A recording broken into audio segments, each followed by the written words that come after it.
taking control, shoveling dirt in every hole. Predators to condemn your soul, watching you and watching me. We're all connected but separated, misunderstood and so frustrated. A million armies of one have invaded, watching you and watching me. We live behind glass curtains and act like nothing's wrong.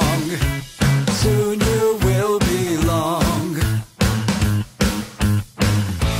I know you're out there somewhere. We've watched you for so long. Wait for you to fall. We'll expose you all. I know you're out there somewhere watching me. Little brother wants to make headlines, be immortalized. Everyone's got an electric eye with the digital spies. They've watched you for so long. I know you're out there somewhere watching me.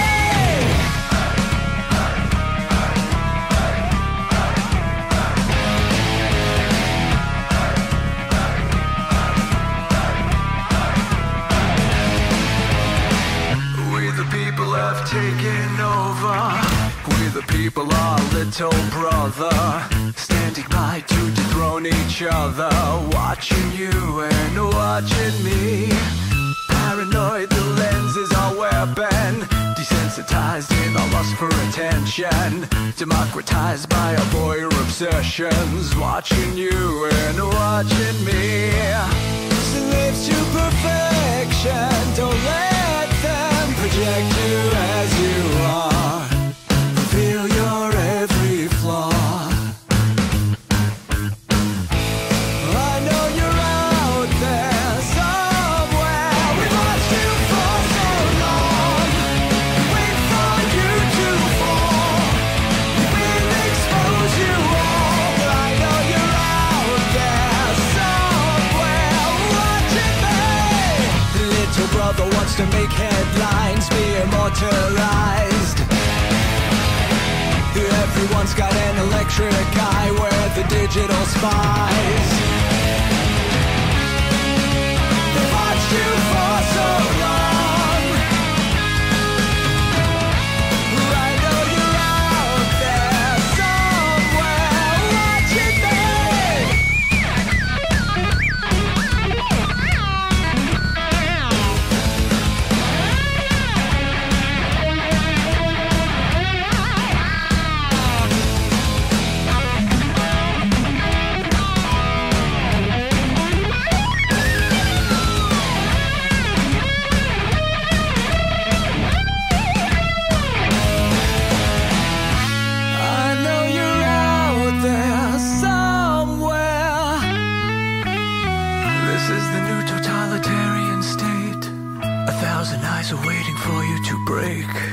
Stay in line, don't make a mistake. We're watching. We've watched you for so long. We wait for you to fall. We will expose you all. I know you're out there somewhere watching me.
Let your experience begin right now.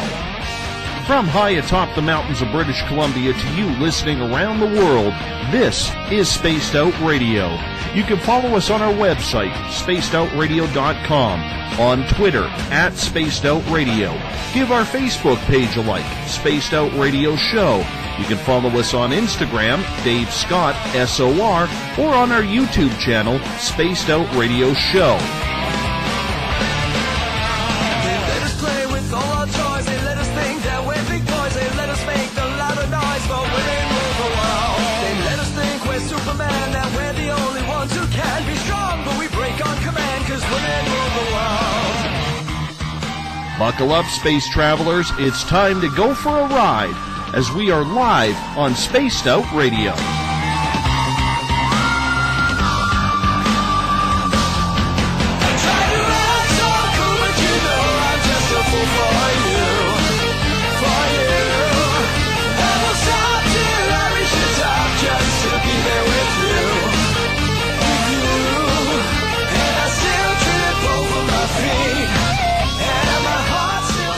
Ignition sequence start.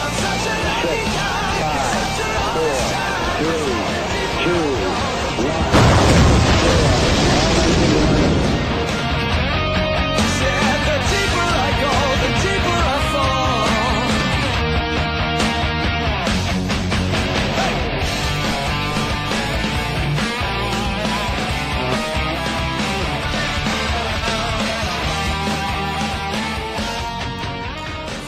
Good evening and welcome to Space Out Radio tonight. I am your host, Dave Scott, and thank you for tuning in and listening in at spacedoutradio.com and on Spreaker.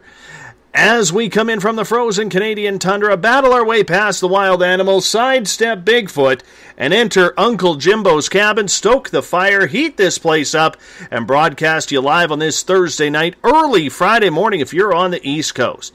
Here at Spaced Out Radio, we do this thing 3 hours a night, 7 days a week, because we want to be your official one-stop shop when it comes to the supernatural, paranormal, spiritual, ghostly, and so much more. Like our music? We do too.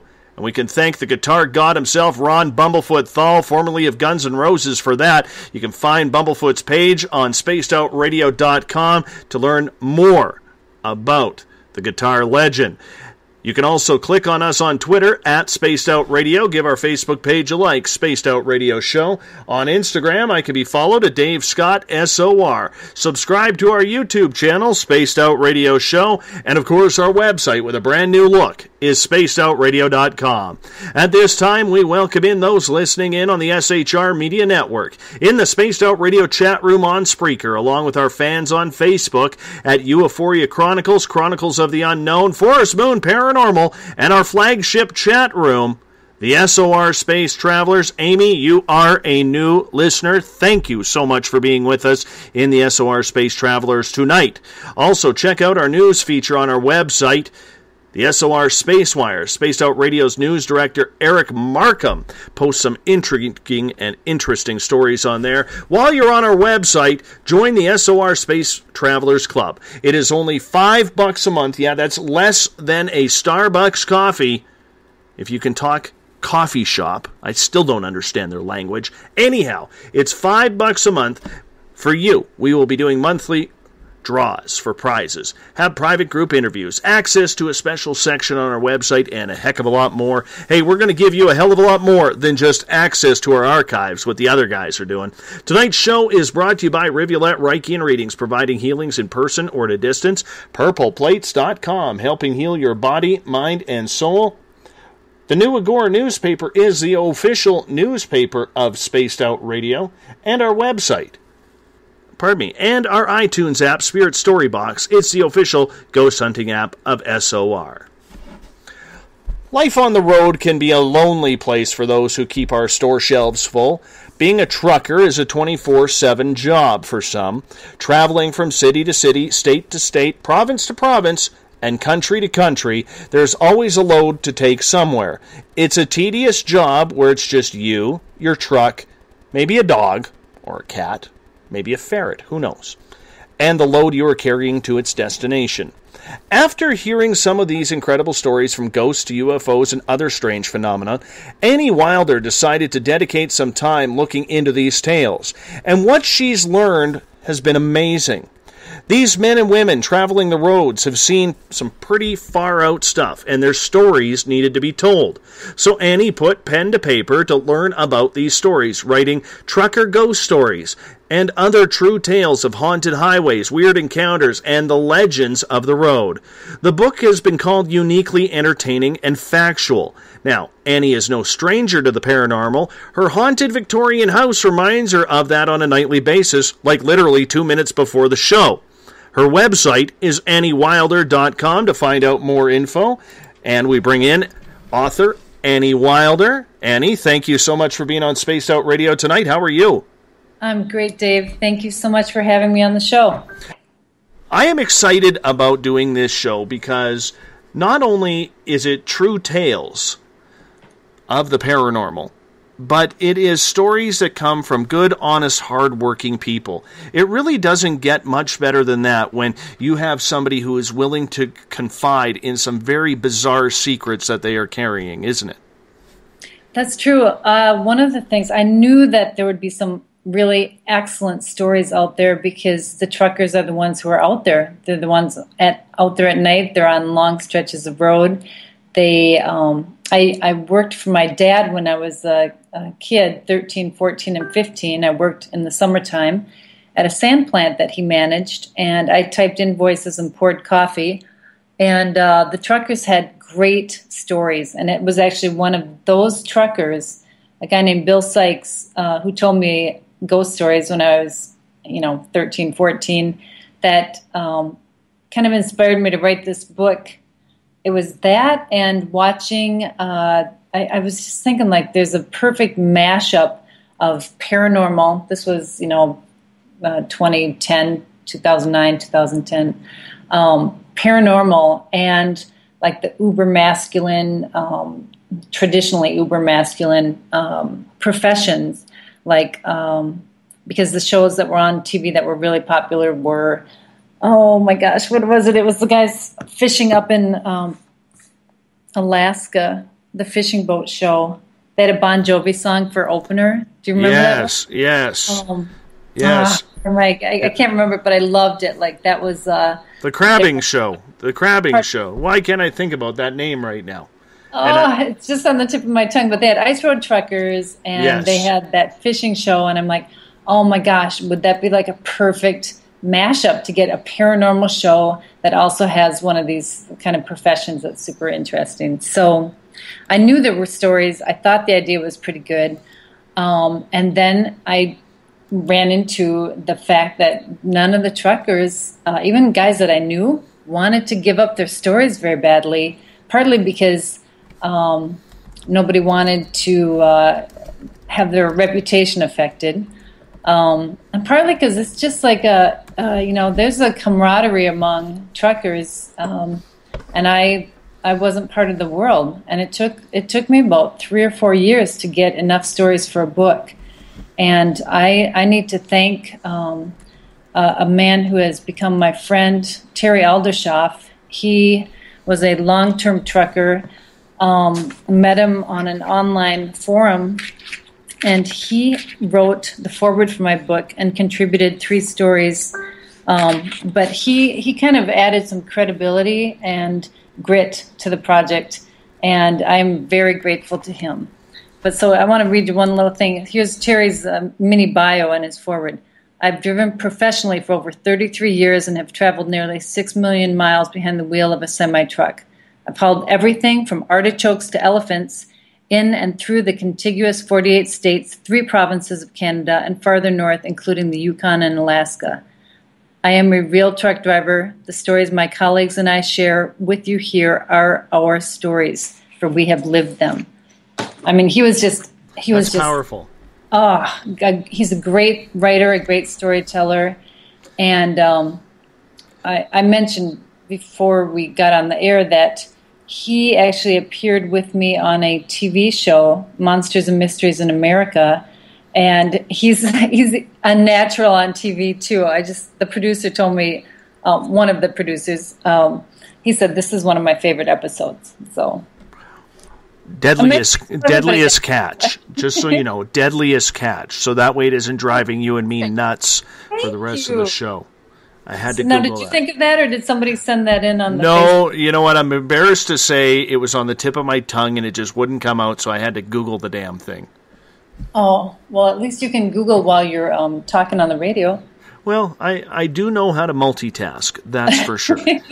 You know, before we get more into the book and the stories that you are going to share with us that are incredible, the beautiful part about this topic tonight is everybody knows a trucker. One way or another, you know a guy or a lady who drives an 18-wheeler out there. You know, and it is a tough job, and what they have to deal with just idiots on the road on a daily basis is mind-numbing, to say the least.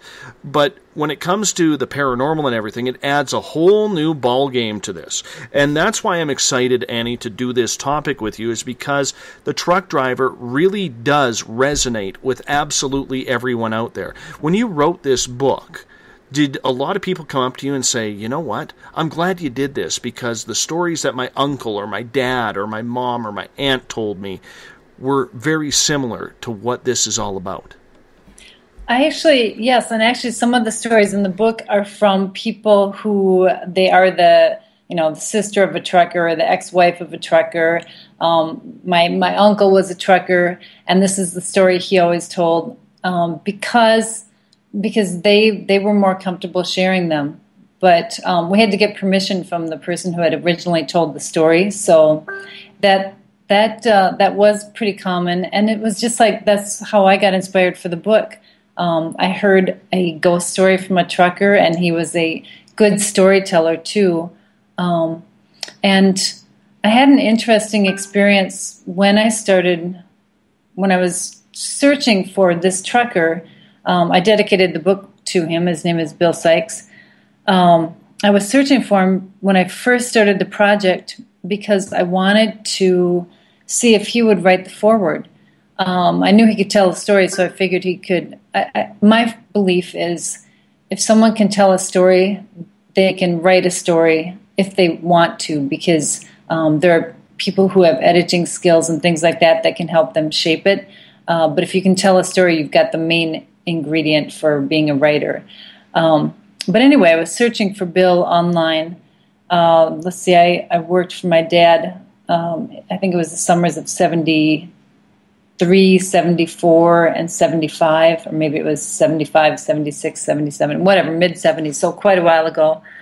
And I was looking online, I was calling the company that I used to work for, the trucking company. I was I'm really good at tracking people down if I need to, and I could not find him. And then one night I had a dream, and in my dream I was in a room that was empty, and it was a room from my house when I was, in the mid-70s, the farmhouse that we lived in. But the room was all white, and it sparkled, and there was no furniture in the room. And I looked around and thought, why am I here? And all of a sudden the door opened, and in stepped this tall, slender guy with dark hair, kind of Elvis, or pompadour almost hairdo. And he looked right at me, and when we made eye contact, he nodded. And then he stepped back out of the room and closed the door. And I realized in my dream that was a younger version of Bill, because I'm guessing he was in his 50s or so when I knew him. And I thought, when I woke up, I thought, I wonder if Bill is on the spirit side. And I did find out within the next few days that he had passed away a few years earlier.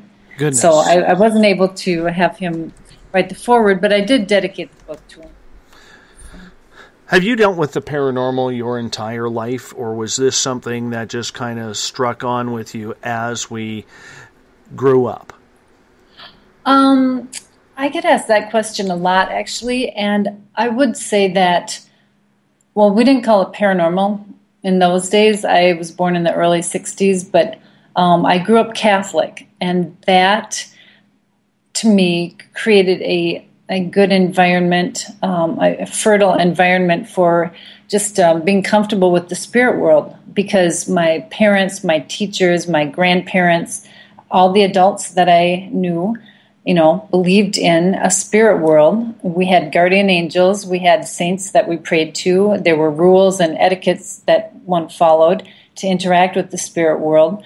And so to believe in a spirit world was not a leap for me. It was part of my life. And then I was also very lucky. My parents are so cool.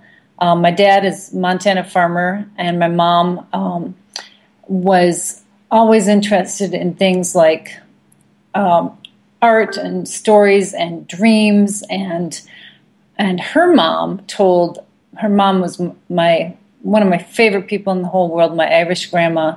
And my grandma told us stories about banshees and fairies and the death knock and magical things. And so I just had a very wonderful childhood with a lot of outdoor time, because we always lived, usually in big old farmhouses out in the country, and this kind of magical inner world. So I won't, and I did see 2 ghosts when I was a kid at different places in different houses. But I wouldn't consider myself, I was interested in things such as ghosts and reincarnation and things like that, but probably the way most kids were. We did Bloody Mary in front of the mirror, and we actually did play with the Ouija board until it spoke to us in a way that scared us so bad that we threw it in the garbage.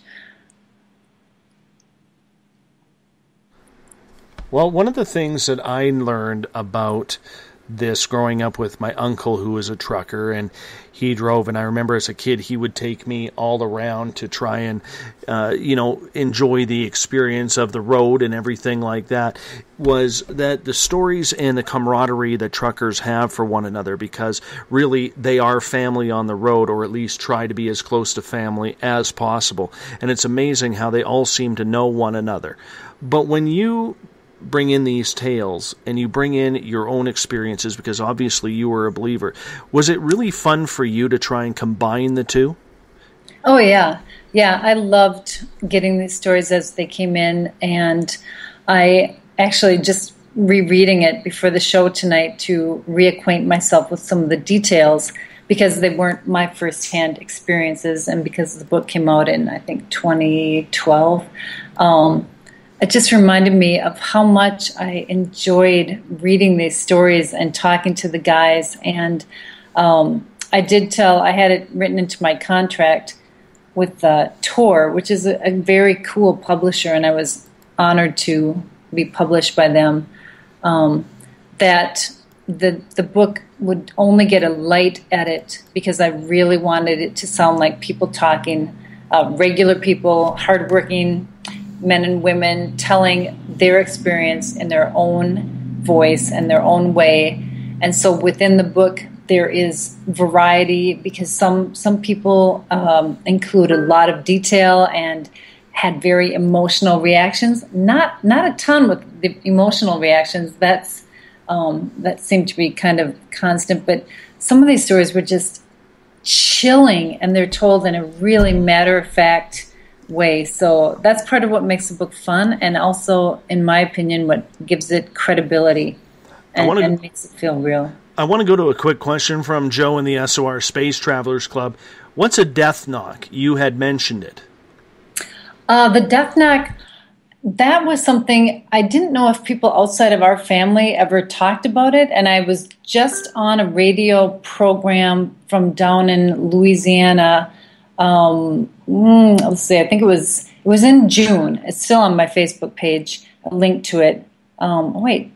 I talked about it anyway, but those guys were the 2 brothers that had that show, were raised Catholic, and they had heard a death knock. So I thought it was an Irish thing, but in our family anyway, the Irish side of my family, in at least 3 cases a knock would be heard in the walls, a loud, unexplained knock as someone died. And one time it was when, let's see, he would have been my great uncle. I gave everyone a pen name in my book of family ghost stories, which is Spirits Out of Time. But I think I called him Big Uncle Luke. He was actually my mom's uncle, and he came to all the Irish parties. He lived at my great-grandma and grandpa's house where everybody lived for many years. And he would sit, nice old guy, real quiet, with big, tall, and strong, would sit by the door in a hardback chair and just smile and, chat if people chatted with him, but he was content to just kind of watch the goings-on. But he went out on the front porch one day, and he actually died in his sleep while reading a book on the porch. And the reason that my great uncle and his wife realized that is they heard this incredible loud knock and went out on the porch to see what was going on. Excuse me. And he had died. And they weren't going to mention anything to my great-grandma until they had gotten a medical person out there or an ambulance. And she knew because she had heard the death knock. And the other death knock that I've heard about quite a bit was when my great-grandpa, my Irish great-grandpa, passed away. He was in the hospital. All of the relatives were at the hospital with him except my great-grandma and one of my mom's cousins. And it was my mom's cousin who told me this story. And she said that she and great-grandma were at home, and they heard a loud knock in the wall. And just a moment later, the phone rang, and it was someone calling from the hospital to say that my great-grandpa had died. But my great-grandma knew it as soon as she heard this knock. So that's our experience of the death knock. That almost reminds me of the old wives' tale that my mother used to tell me, that like when a robin or a crow comes tapping at your window with their beak, that death was on the horizon, either in the household or someone in the family. And I know it was weird that, like, in 1988, my grandmother passed away, and that happened probably 3-4 weeks after this crow was tapping at our window. Ooh, that just gave me chills.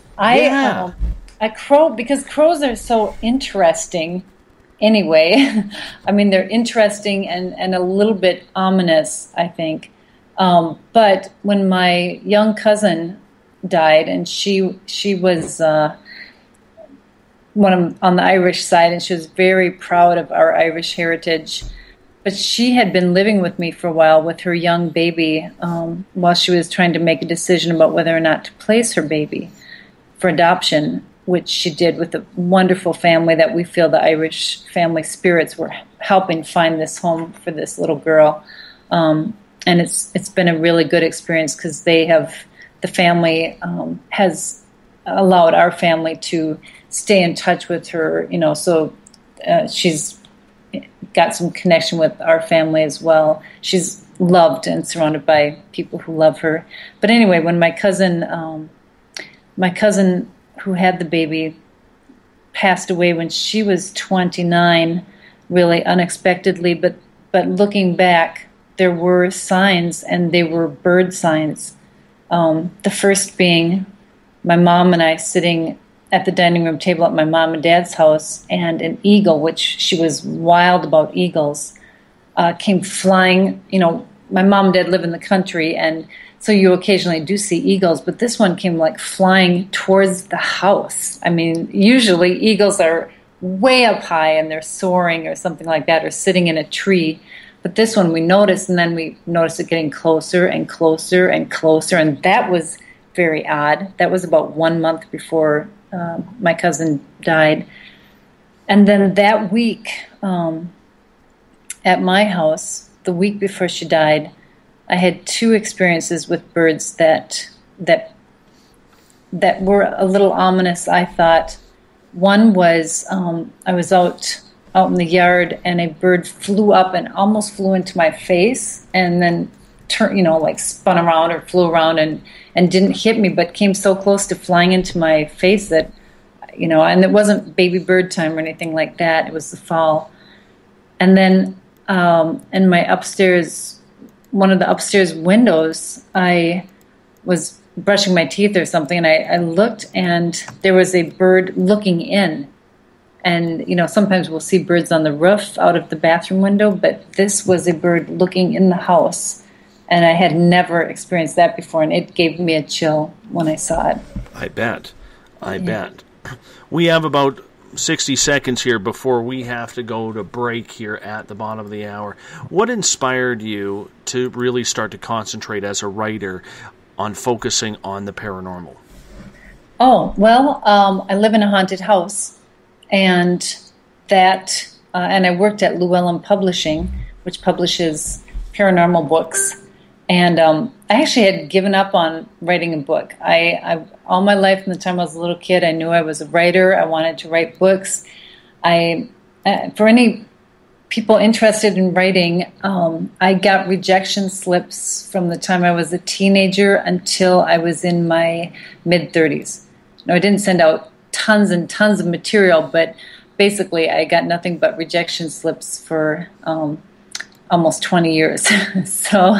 But I got so fed up at one point, I'm like, I'm not going to do this anymore. I'm just going to live a normal life and not try to write things.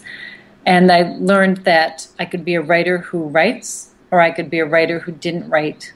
But basically, I am a writer. It's my identity. It's how I process the world. And so I had written some freelance articles that got published. Then I saw a job offer at Llewellyn. I applied. I was hired, and was thinking, like, I can write short stories and I can write essays and articles. And then the acquisitions manager asked me one day if I wanted to write a book. And I know that I know that was just like the universe handing me a huge gift. And I said, yes.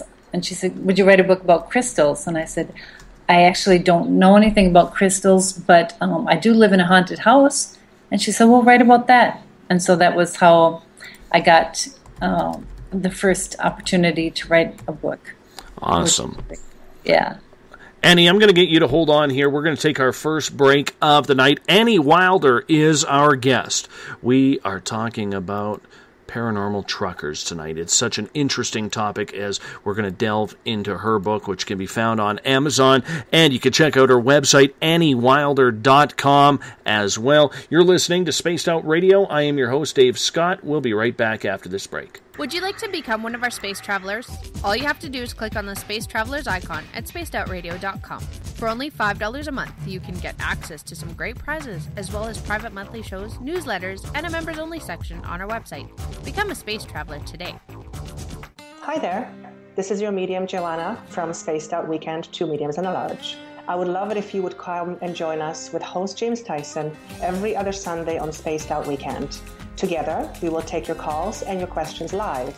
Our goal is to provide you with a positive outlook on deep questions that you may have. Questions regarding love, relationships, money, or whatever else is on your mind. Come and check us out at spacedoutradio.com. Every Saturday and Sunday night, as Dave Scott wanders aimlessly in the wilderness, you can come hang out with me, James Tyson, in Spaced Out Weekend. Starting at 9 p.m. Pacific, midnight Eastern, I'll take you along as we talk with some of the best experts in their fields. SpacedOutRadio.com is the place to find us.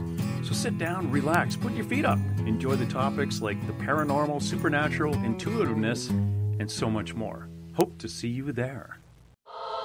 Hey everybody, this is Patrick Webster Small, and I'm here to bring you the Webster Phenomena every Saturday night, live at 8 p.m. Pacific, 11 p.m. Eastern.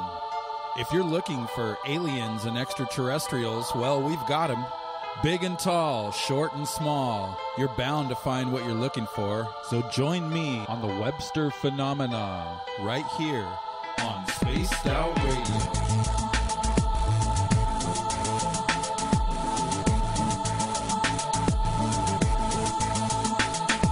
Visit purpleplates.com today. For over 40 years, the Purple Energy Plates have been delivering amazing results for their many customers.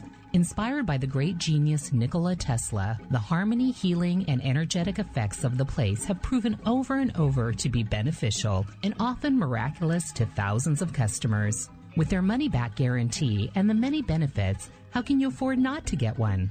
Check their site for daily specials and choose from their many energy products. You won't be sorry. Visit them today at purpleplates.com for mind, body, and spirit, and expect a miracle. Have you ever wondered about those weird and strange creatures people have reported throughout history? Do you wonder if those stories are real? Me too, and that's why I started Cryptopia.us. Hey, this is Rob Morphy, crypto historian. Join me once a month on Spaced Out Radio with Dave Scott, where we will get into the odd and bizarre reports, from the Dover Demon to hairy hominids and everything in between. I will break down what people like you and me are seeing at spacedoutradio.com. Looking for a place to advertise at a very reasonable cost? Look no further than Spaced Out Radio. SpacedOutRadio.com has an advertising tab that you can click on to check out our daily, weekly, and monthly packages to play on radio or our website, including social media. From commercial spots to banners, we have it all. Check out our competitive pricing today. Hi there, I'm Butch Witkowski, lead investigator with the 4 Cop. On the final Monday of every month, you can listen to me and host Dave Scott on Spaced Out Radio's Strange Days. We're going to get to the heart of the matter when it comes to what's happening out there. People are seeing and experiencing things from ET contact to Bigfoot, and I want to hear about it. Your experiences are what we investigators need to help solve these unknown mysteries. So tune in at spacedoutradio.com to the final Monday of every month from Butch Witkowski's Strange Days. Want to connect with us online? Find us on Facebook, Spaced Out Radio Show, on Twitter at Spaced Out Radio, on Instagram, Dave Scott SOR, on YouTube, Spaced Out Radio Show, and our website is spacedoutradio.com. All right, space travelers, here comes the second half hour of Spaced Out Radio.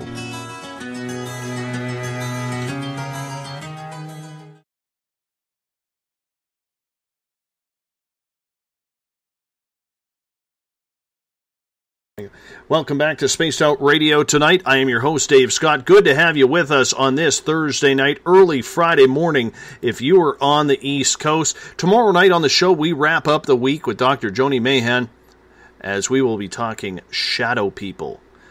We end up the week on the paranormal note. I absolutely love when we get into this stuff. We're going to get into shadow people tomorrow night. Hey, if you want to follow us on Twitter, you can do so at Spaced Out Radio. Give our Facebook page a like, Spaced Out Radio Show. On Instagram, we can be followed at Dave Scott SOR. You can subscribe to our YouTube channel, Spaced Out Radio Show. And of course, our website is spacedoutradio.com. While on our website, do me a favor, check it out. We have some great pages put up, including our blog section, which is updated every Sunday. We have our SOR Spacewire News side by Eric Markham. We also have the SOR Space Travelers Club, where you, for just $5 a month, cheaper than a Starbucks coffee, can join up. Your name will automatically be entered into monthly prize draws. You will also be able to have a private section on our website, get monthly newsletters, including our schedule, and so much more. We're going to give you a heck of a lot more than just access to our archives. Tonight we are chatting with author Annie Wilder. Annie is an incredible author. She has a book out called Trucker Ghost Stories, and I highly suggest you get it. Trucker Ghost Stories and Other True Tales of Haunted Highways, Weird Encounters, and Legends of the Road. What was really cool about this, Annie, is my weekend host, James Tyson, posted a picture on Facebook promoting the show tonight. And here he is holding a copy of your book. Oh, that's so great. I thought it was outstanding. You know, I was on your Facebook page. Somehow I missed that, or I think I linked to it. I'll have to check that out. On my personal page. Pardon me? It was on my personal page. Oh, okay. Okay, gotcha. Well, that makes me feel better because I have got so many social media things going on right now, and I just hired a 15-year-old helper who's a great asset. I mean, got to get somebody young when you want to do computer stuff and do it well and do it fast. Don't you indeed. Don't you indeed. When I have questions, I go to my 17-year-old, and she is like, Dad, you really don't know this? Come on. Before we go any further, though, I do have to mention, every night on this show, Bill Cardwell in the SOR Space Travelers room sets the nightly password. The nightly password for tonight's Space Travelers is Spectral. So if you need to get into the SOR Space Travelers, you have to quote Spectral for tonight. Thank you, Bill Cardwell, for making the password known for tonight. Now, I want to get into this book because, like I said, everybody, one way or another, knows or has a relative who is a truck driver. When these stories started presenting themselves to you, Annie, were you surprised by the amount of stories were actually out there? No, I figured it was a gold mine of stories. I really did. I kind of, one thing I've noticed, I love the paranormal sites and some of the conspiracy sites. Doesn't mean I necessarily agree with or believe in everything that I read on them, but I find them pretty interesting to check out. And one of the things that I had noticed was that a lot of weird stuff was being captured on like deer cams and stuff, where these guys will set up a camera out in the woods to see where the deer go for hunting, I guess. But I'm like, you know what? This is where the new like evidence is going to come in. This is just, you got to really see what's going on out there. You have to be out there. And so truckers, in my opinion, like I said, are kind of like the deer cam of the road. They are out there at night. They are out there where nobody else is. They're out there hours when nobody else is out there. So I knew there'd be a ton of stories. I was pretty certain about that. And you know what? How did you find their stories and the credibility that went along with it? Well, getting Terry Aldershoff, a retired trucker, on board was just pivotal in changing the energy of the project for me because I wanted somebody. I had the writing cred, and Terry's actually an excellent writer, and he has written a book. He had submitted a story that I said, it was a very spooky story, and I'm like, this should be a book. This is about a house rather than the road, and it's given me major heebie-jeebies. And he did end up writing a book after our collaboration on Trucker Ghost Stories. His book, by the way, was written under a pen name, but it's called Anatomy of a Haunting. And check that out, too, because it's really spooky. And actually, he was sending it to me while he was writing it. And the entity from the book, I started having dreams about it. I'm like, I can't edit this anymore because it's too spooky. And I had to delete the stuff off my computer. So Anatomy of a Haunting, if you like really, really scary stuff. But anyway, so once I got Terry on board, and I found him through something called HARO, Help a Reporter Out, I think is the acronym, or it's the acronym for. And then I had already talked to every trucker I knew, or everybody I knew who was related to a trucker, and had really not been able to get anyone to give up their stories. And so I went on to all the trucker websites, some of the bigger ones, to their forums and asked for permission to post. And there was one website that was incredibly helpful. There were some that just weren't entirely up for that. But let me see. This is terrible that I have to even look on here, but I'm going to do it. I'd like to thank them.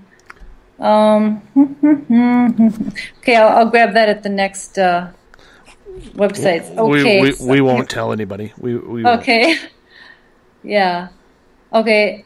Yeah, I'll look it up on the next break. But so that was super helpful. A trucker website and going into their forum and posting, looking for paranormal experiences and encounters for a book.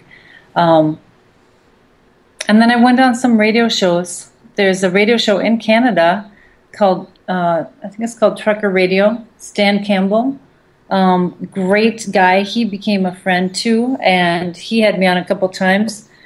Dave Schrader, Darkness Radio, Jim Harold, Paranormal Podcast. They all let me come on their show and put out a call for trucker stories. So I had a lot of help, and I am deeply appreciative to have friends that reached out and were willing to be part of it. What amazed you the most about the stories? Was it the candid nature of the trucker? Because, let's face it, most truckers out there, they don't hold much back. They're I don't want to say they're foul mouthed, but they're open books. No pun intended. They are well, it seemed like once you got beyond the wall, once I was in, the stories were great. It was getting in that was the hard part. But yeah, I have found that many truckers are excellent storytellers and have strong opinions about a lot of things. And I like that. Actually, I'm wired for that. I'd rather know what somebody's really thinking, whether I agree with them or not. And so what amazed me the most, I guess, there were stories on every kind of thing you can imagine. Demons, shadow people, skinwalkers, time slips, phantom roads, just,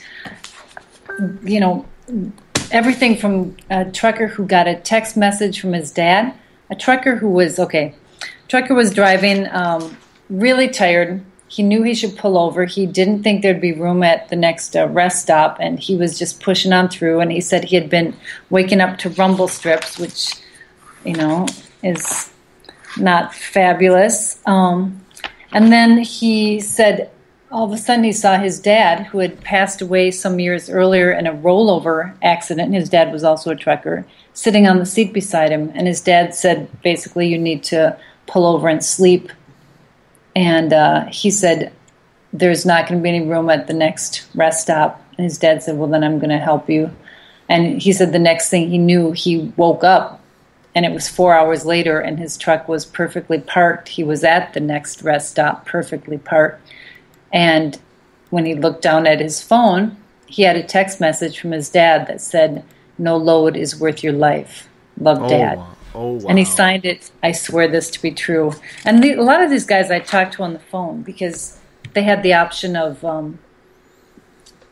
texting me their story, or emailing the story, or having me call them, and they could just tell the story, and then I wrote it down, recorded it, and had it transcribed.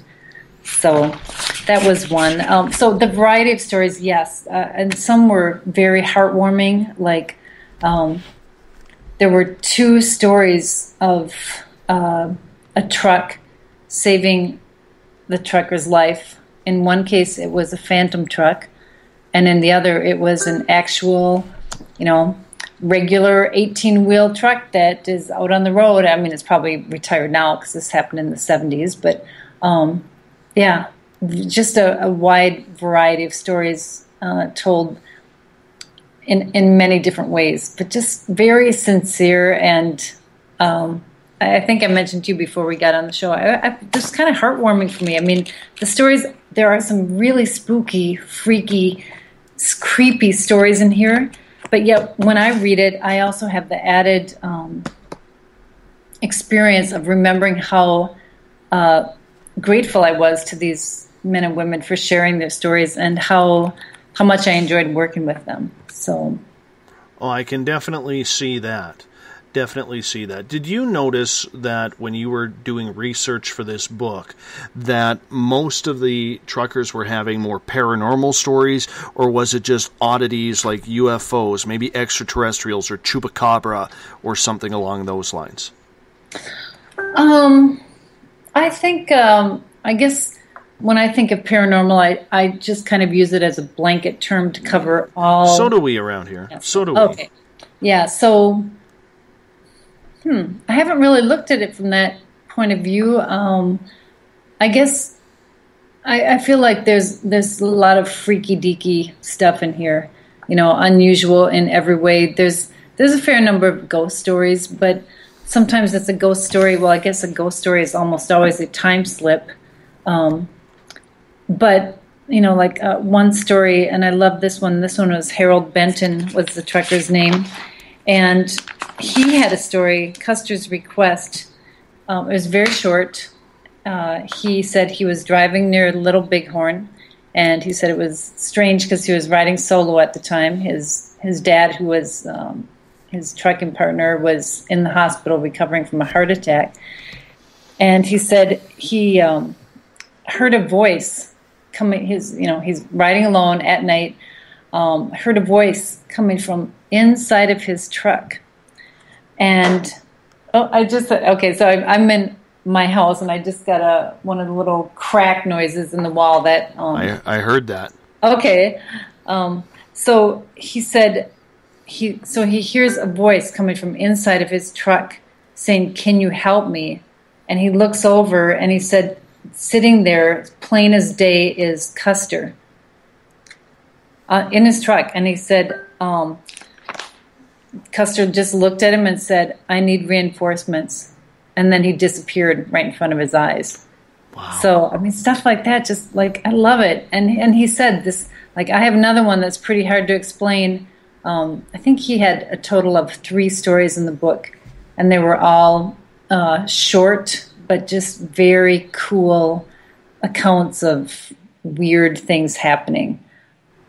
So to answer your question, which I've kind of gotten completely away from, I don't know how to characterize them other than it's just a grab bag of just a bunch of weird, interesting paranormal encounters and experiences. I want to get to a couple questions from the SOR Space Travelers here. Eric Cooper is wondering, Annie, have you ever checked out alien abduction stories involving 18-wheelers? I have one story in the book that is an alien abduction story, and it's really cool. The fellow is not a trucker, but it happened at a truck stop. Jim Maroney, and he's actually a Canadian, and he's written books and things because he had a very, very weird experience, which I'll tell you about in a second if you remind me. But I'm thinking now, we did have 2 other truckers who had alien stories in the book, not abductions, but encounters. So I'm interested in that. Yes. Is there a good website, or are there other sources of information for that? I have no idea. You're the expert. I'm relying on you. How about you fill us in on those stories?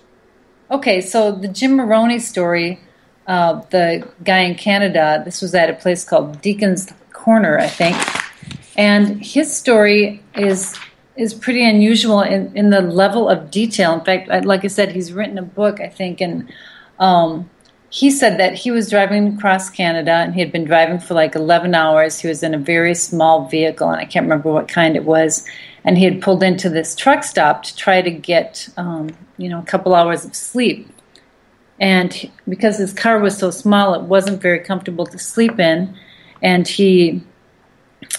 and there were trucks pulling in and out of the truck stop.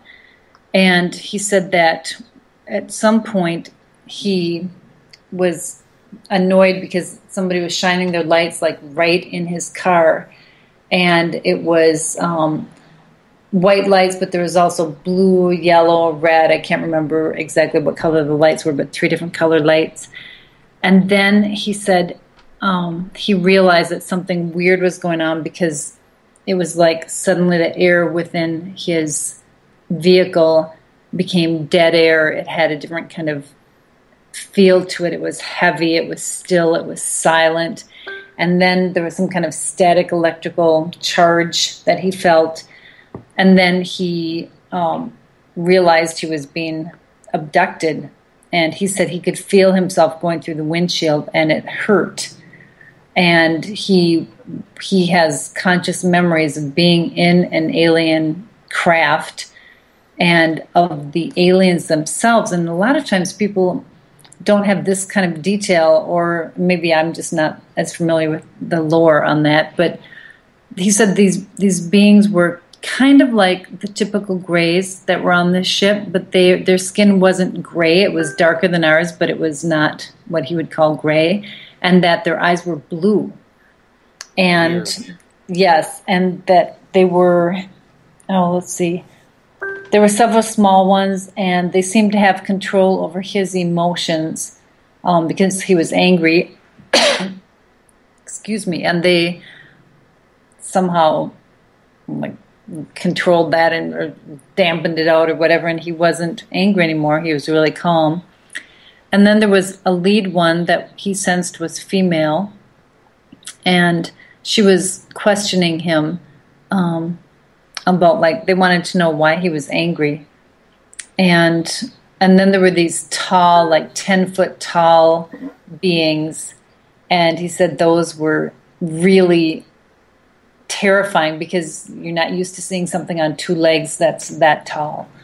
So that story, he actually has a website, and at least at the time of the book and when I was working with him, he felt that the ETs were here to help us, that they're staying in the background, but they're here to help us because we need to not destroy our planet and not destroy each other. And he's it sounds like dedicated a considerable amount of time and energy to helping to get that message out. So super interesting. That was one. Terry had a story about when he was working for a trucking company out of Rochester, Minnesota, and he and two other guys who ran for that same company were coming back from Montana, and they had decided, he said CB radios had just kind of come into the world, and so if you had somebody that had a CB radio too, it was kind of fun to be running so that you could talk with them, during these long nights of calling. And so he said he and these two guys had dinner, and then they decided to cut across, I can't remember which highway, I think it's Highway 52, anyway, and stay within a couple miles of each other so that they could chat on the CB radios. And he said they were watching meteor showers and commenting on them, because they said it was a winter night, it was clear, and there was nobody on the road. It's kind of it was not a very busy highway at that time of year. I think it was coming out of Yellowstone. And, excuse me, he said the guy in front started acting weird. He was saying, back off, you're blinding me with your lights. And Terry was the guy behind him, and he's, I'm not anywhere near your truck. I can't even see your lights. I can't see your tail lights, so you can't see my lights. And then the guy was his radio was his voice was breaking up on the radio, and they were losing connection.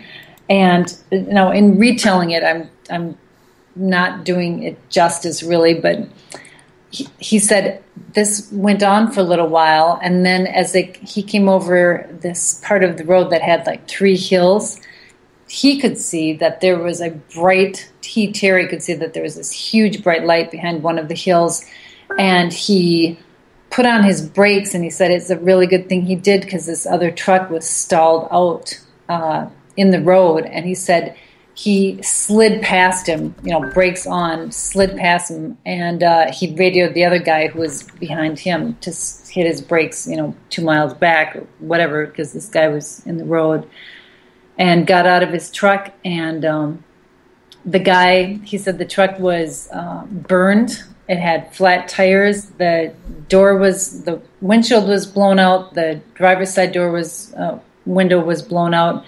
And the guy was burned all on his left side, and talked about something trying to get in his truck and take him out.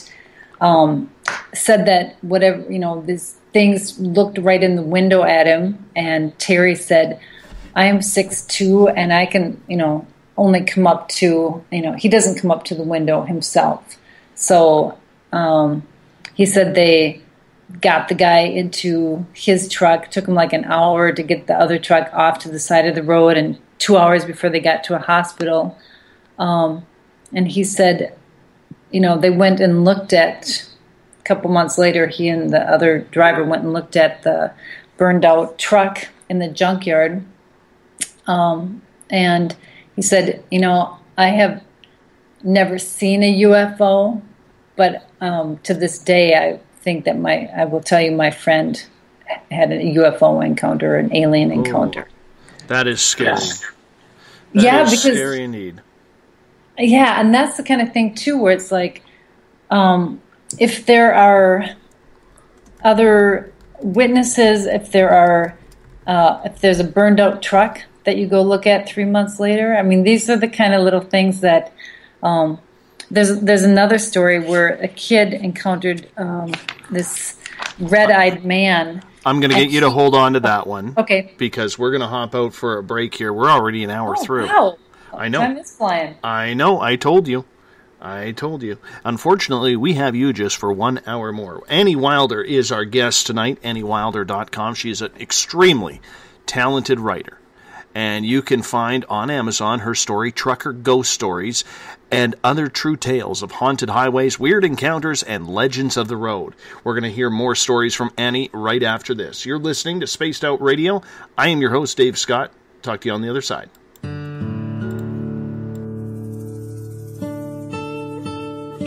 Greetings and salutations, space travelers, from the Chronicles of the Unknown team.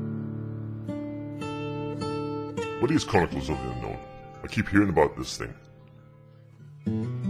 It's a new paranormal reality TV show based right here in beautiful British Columbia, Canada. Follow our team as we uncover claims of activity on the Caribou Gold Rush Trail.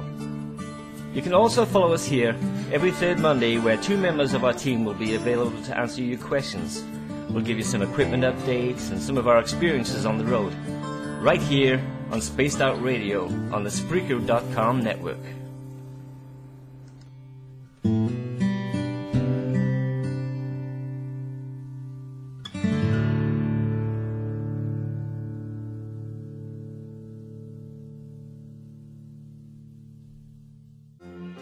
Do you believe you've been in contact with extraterrestrials? Have you seen the Greys, the Mantis, or the Reptilians? I am Samantha Mullet, and on the second Tuesday of each month, you can listen and learn from my experiences with off-worlders on Spaced Out Radio's The ET Experience. With host Dave Scott, we'll sit down and chat about what's going on with our friends from other worlds. We'll also try to answer your questions, so please tune in on the second Tuesday of the month, only on Spaced Out Radio. Are you interested in advertising on Spaced Out Radio? Head to our website at spacedoutradio.com and click on our advertising tab. There, you will find an assortment of ways you can get your product out there with us, from radio commercials to banners and social media. Have a product you like our hosts to endorse? We can do that too. Visit spacedoutradio.com for more details. Did you know that Spaced Out Radio runs 7 days a week? Hi, it's James Tyson from Spaced Out Weekend. Every Saturday and Sunday night, starting at 9 p.m. Pacific, midnight Eastern, you can join me and my guests for some great chatter about what's going on out in the universe, or even in that dark part of the basement you really don't want to go back into. Well, let's find the answers to your experiences together. So come on up to Uncle Jimbo's cabin on the weekend. For more information, look us up at spacedoutradio.com. You hear footsteps in the empty room above you. A rocking chair begins rocking by itself. Don't be afraid of the things that go bump in the night. Reach for Spirit Storybox, the iPhone app the Huffington Post UK called the only ghost hunting app you will ever need. Spirit Storybox. The spirits are telling their stories. Are you listening? Attention Spaced Out Radio listeners. For only $5 a month, you can join Spaced Out Radio Space Travelers. Your membership at spacedoutradio.com will give you access to private fan area on the website, get you a monthly newsletter, draws for monthly swag, and a whole lot more. Sign up today to become a part of the Spaced Out Radio experience. Right here, this is where we divulge the fruit of our research. Here on the Webster Phenomena every Saturday night at 8 p.m. Pacific, 11 p.m. Eastern on Spaced Out Radio. And we give it up to you guys, all the listeners, and the live listeners usually get something special and hang out in the chat room. And we love to have you. So we'll see you every Saturday night at 8 p.m. You know where. If you're a fan of social media, you can follow Spaced Out Radio on Twitter at Spaced Out Radio. Give our Facebook page a like, Spaced Out Radio Show. You can also follow us on Instagram, Dave Scott, SOR. Our YouTube channel, where our archives are stored, is Spaced Out Radio Show. And of course, our website is spacedoutradio.com. Welcome back for the second hour of Spaced Out Radio tonight. I am your host, Dave Scott. Good to have you with us. Tomorrow night on the show, we are talking shadow people to run out the week. Joni Mahan will be with us as we delve further into the paranormal to close out this week before I head off into the wilderness to find my Zen, my Chi, and I might even do a little ghost hunting this weekend, so it'll be fun. Hey, you can follow us on Twitter at Spaced Out Radio. Give our Facebook page a like. Spaced Out Radio Show on Instagram. I can be followed at Dave Scott, SOR. Our YouTube channel is Spaced Out Radio Show. Subscribe to that so you can check out our archives. And our website is spacedoutradio.com. On our website, you can check out a multitude of features, including the SOR Space Travelers group, where for only $5 a month, you can get a private section on our website. You get access to that. You are automatically entered into monthly prize draws and so much more. You can also check out, if you're into reading, going to our blog section and checking out the great pieces of writing we have from a talented group of individuals, including yours truly, and the SOR Space Wire by Eric Markham, our resident news director, and so much more. That's everything at spacedoutradio.com. Tonight's password set by Bill Cardwell for the SOR Space Travelers is Spectral. You're going to need that. Spectral is the password for tonight. Tonight we are talking with author Annie Wilder. AnnieWilder.com is her website. We're talking about an awesome book that she wrote. It's called Trucker Ghost Stories and Other True Tales of Haunted Highways, Weird Encounters, and Legends of the Road. Annie, welcome back to Spaced Out Radio. Thank you. I want to get started. Right before you left, or we left for the break, you were saying about a child saw some sort of colored eyes, red-colored eyes or something along those lines. Oh, okay. Well, not a child, a young man. Okay, young man, sorry. Yeah, this story was, let's see if I have Red-Eyed Man on Wisconsin Highway A, Logan Brash. So he was out driving, and this kind of gets back to a point in Terry's story about the UFO encounter.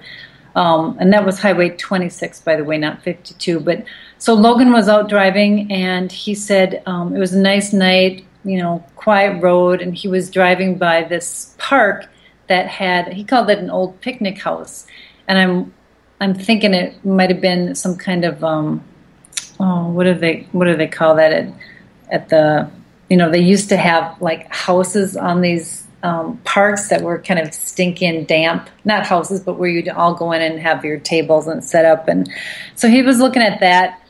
And all of a sudden he noticed that there was something in the road right in front of him, and he swerved. It was a man standing in the middle of the road at night, and he hit a tree, smashed up his car, hit his head on something and was bleeding. And he said he got out of his car, totally ticked off, yelling and swearing at the guy. And he said all of a sudden the guy was wearing a trench coat. And he turned around, and Logan saw his face, and he said his face was like a nightmare. He said it was white with red glowing eyes, and that he looked like somebody had thrown acid on his face, or like his face was melted. And he said, so all I can say is, here I am alone on a highway with a man who, my car is broken. The man has a melted face, white melted face, and red glowing eyes. And he said this man, or whatever it was, started laughing. And he said the laugh was so terrifying that he just took off running, and this thing ran after him. And he said that I'll call it a man, but the man's laugh changed into like a screechy, cry, moaning thing. And he felt the guy was getting closer and closer, and he felt his hands on his neck. And then he saw lights coming, and it was a car coming down the highway. And he feels that chance encounter of a car coming there right at that time is what saved his life. Next thing he knew, he was in the hospital. And the two details that made this really believable for me were that he said when he came to in the hospital, he couldn't hear. He couldn't hear for like 2 days. And then he said afterwards, like a few months later, he and his friend went to see his car in the junkyard because his car had been totaled, and then drove out together to this picnic area spot and just walked around. And he said, my friend had a hard time believing the story, but he knew that something had happened. He knew that something bad had happened because of the condition this guy was in. And one of the things about the not being able to hear, I mean, if you've ever been really stressed out, if you've ever had to do something really scary, like if you don't like public speaking, speaking in front of a large crowd or something, at least for me, one of the things that happens is I can't hear.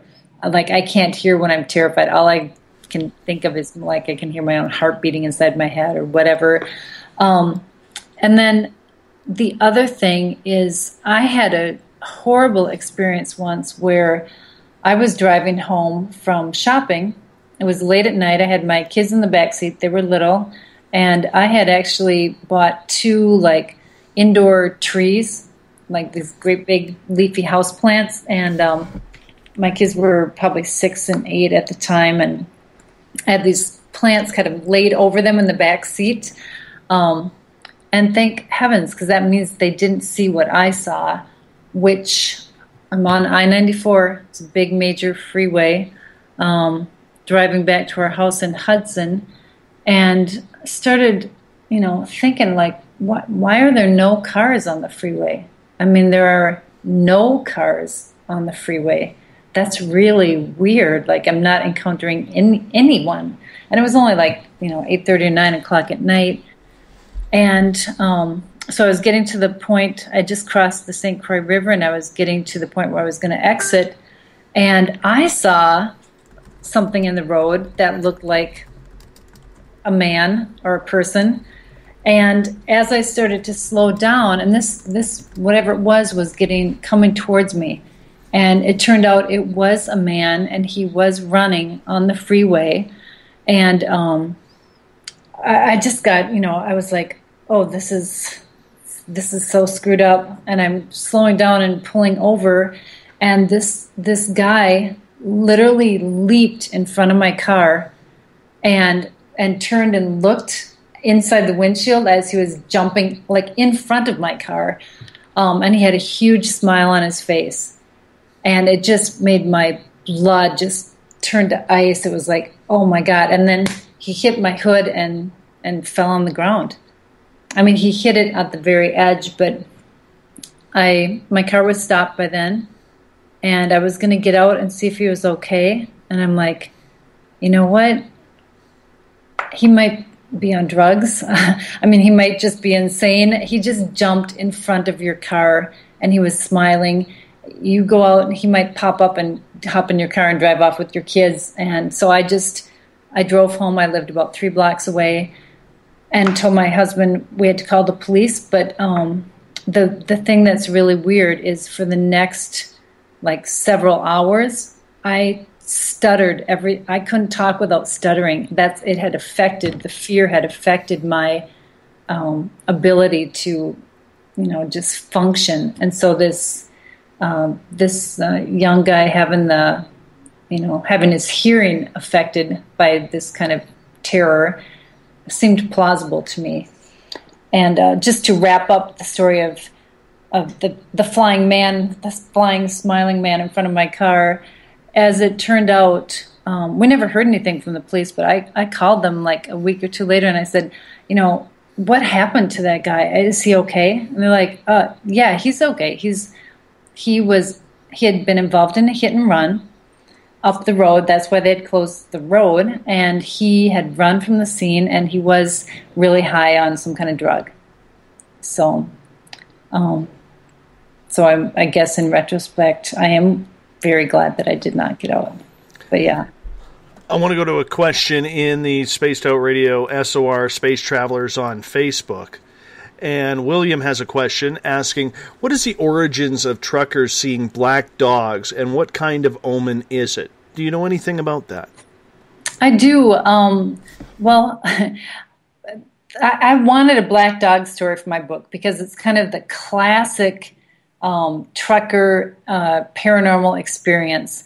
And I don't know if anyone else out there has seen the movie Black Dog that had Patrick Swayze and Randy Travis.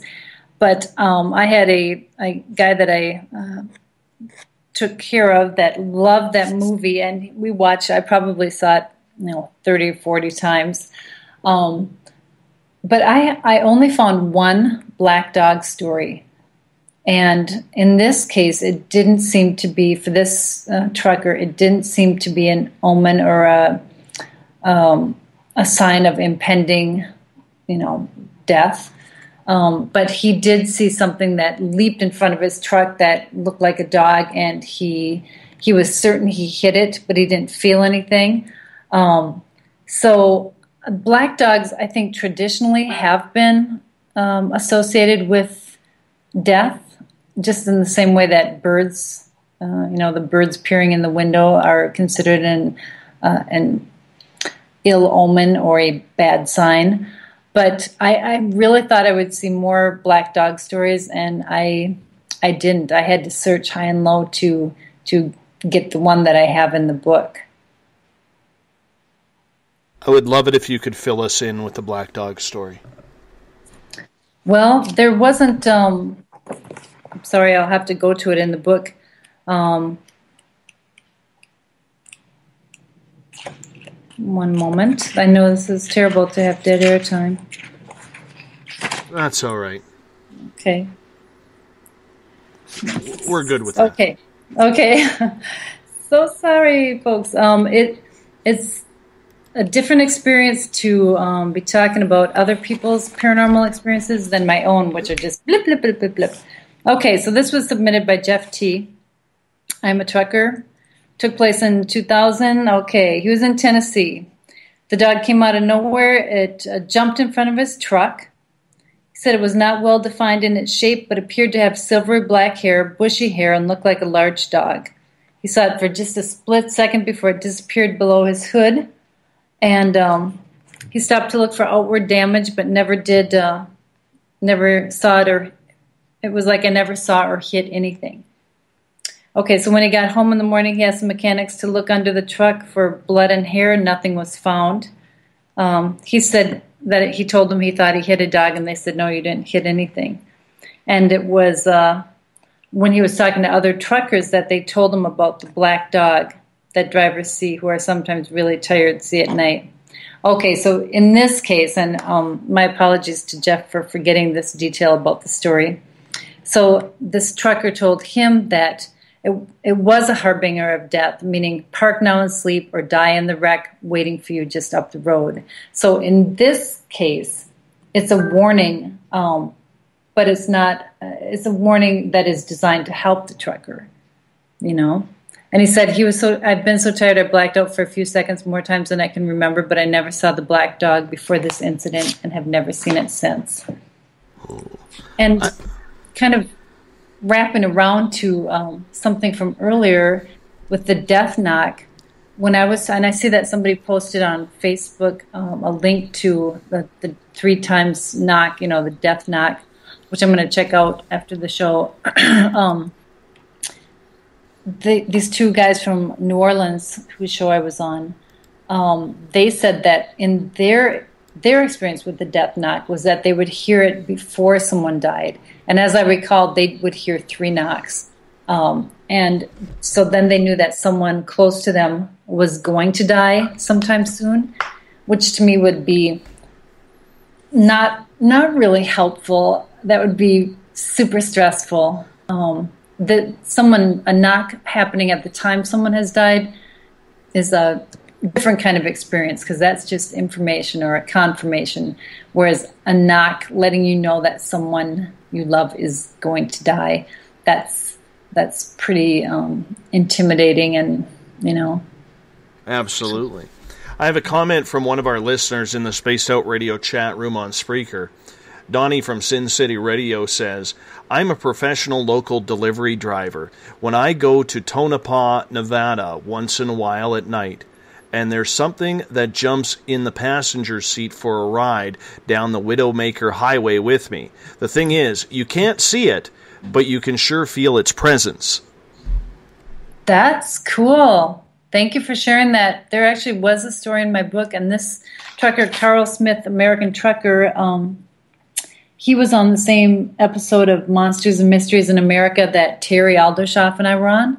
I didn't see him. Terry and I were filming together in Arizona, and Carl was in, I can't remember, but he has a story like that on the old Highway 666.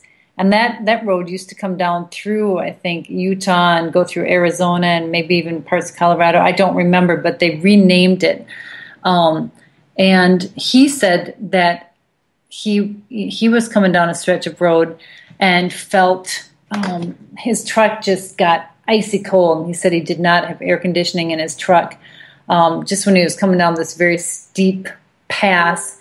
And when he got to a little cafe and stopped, he asked them if anyone else had ever had that experience. And they told him the story of a trucker that had gone off the road there in his rig, and that the legend was he would ride along with truckers who were going over the same pass, and he was there to help protect them and keep them safe on the road. Get to another question from Joe in the SOR Space Travelers Club. Have you heard any reports, Annie, about trucker Bigfoot stories? I actually have one in my book, and that was written, thanks for that question, that was submitted by a guy named Gary Vaughn. Gary has since become a friend, too. He is a great guy, and he has written a book since our work together on Trucker Ghost Stories of all his experiences. And he's just a super cool guy. His book is called Chronicles of the Unexplained. But anyway, and he's a guy that would be great for your show. So he submitted 3 stories because at the time he was writing for Examiner.com. And he had a Halloween issue of his column. He was writing about just issues in the trucking industry. He came from a trucking family, and so he was second generation trucker. And his parents, I think, owned a trucking company. But he had these 3 great stories, and so I asked for permission to use all of them, and we were granted permission by both Gary and the Examiner.com folks. So his story was about a couple, husband and wife team. They were driving up from Dallas. They were hauling someone's furniture who was moving from Texas to Colorado, to Steamboat Springs, I think. And he said that the people who were moving up had car trouble, and so they were going to be a day late. So this husband and wife trucker team decided to take kind of a scenic route and maybe spend some time in the mountains. Sorry, I have been talking too much lately. And so they went to Rabbit Ears Pass, and they parked. And he said there was one other truck at this spot where they found a park. It must have been kind of had a little bit of space, obviously, if 2 trucks could park there. And they pulled kind of away from the other truck because he had his refrigerator on, or I'm sorry, he had his air conditioning on. And so I guess it makes kind of a loud noise. And Gary in the story says, so they had enjoyed a nice sunset, put up their lawn chairs out in front of the truck and watched a beautiful sunset in the mountains. And then because they're from Texas, they got chilly because it does get cold in Colorado after the sun goes down, in Denver anyway. And so then they got in the truck. About 2 o'clock, the guy heard the other truck leave, and he woke up shortly after that because his truck, the one that he and his wife were in, felt like it was moving. And he thought that was weird, and he woke up, and then the truck really started to shake, like it was going side to side, like somebody was out there rocking the truck. And this is what I love about these stories. And Gary's, I don't know, I'll soften the language a little bit here because I don't know how it can be on. Well, we are a pretty Christian station around here.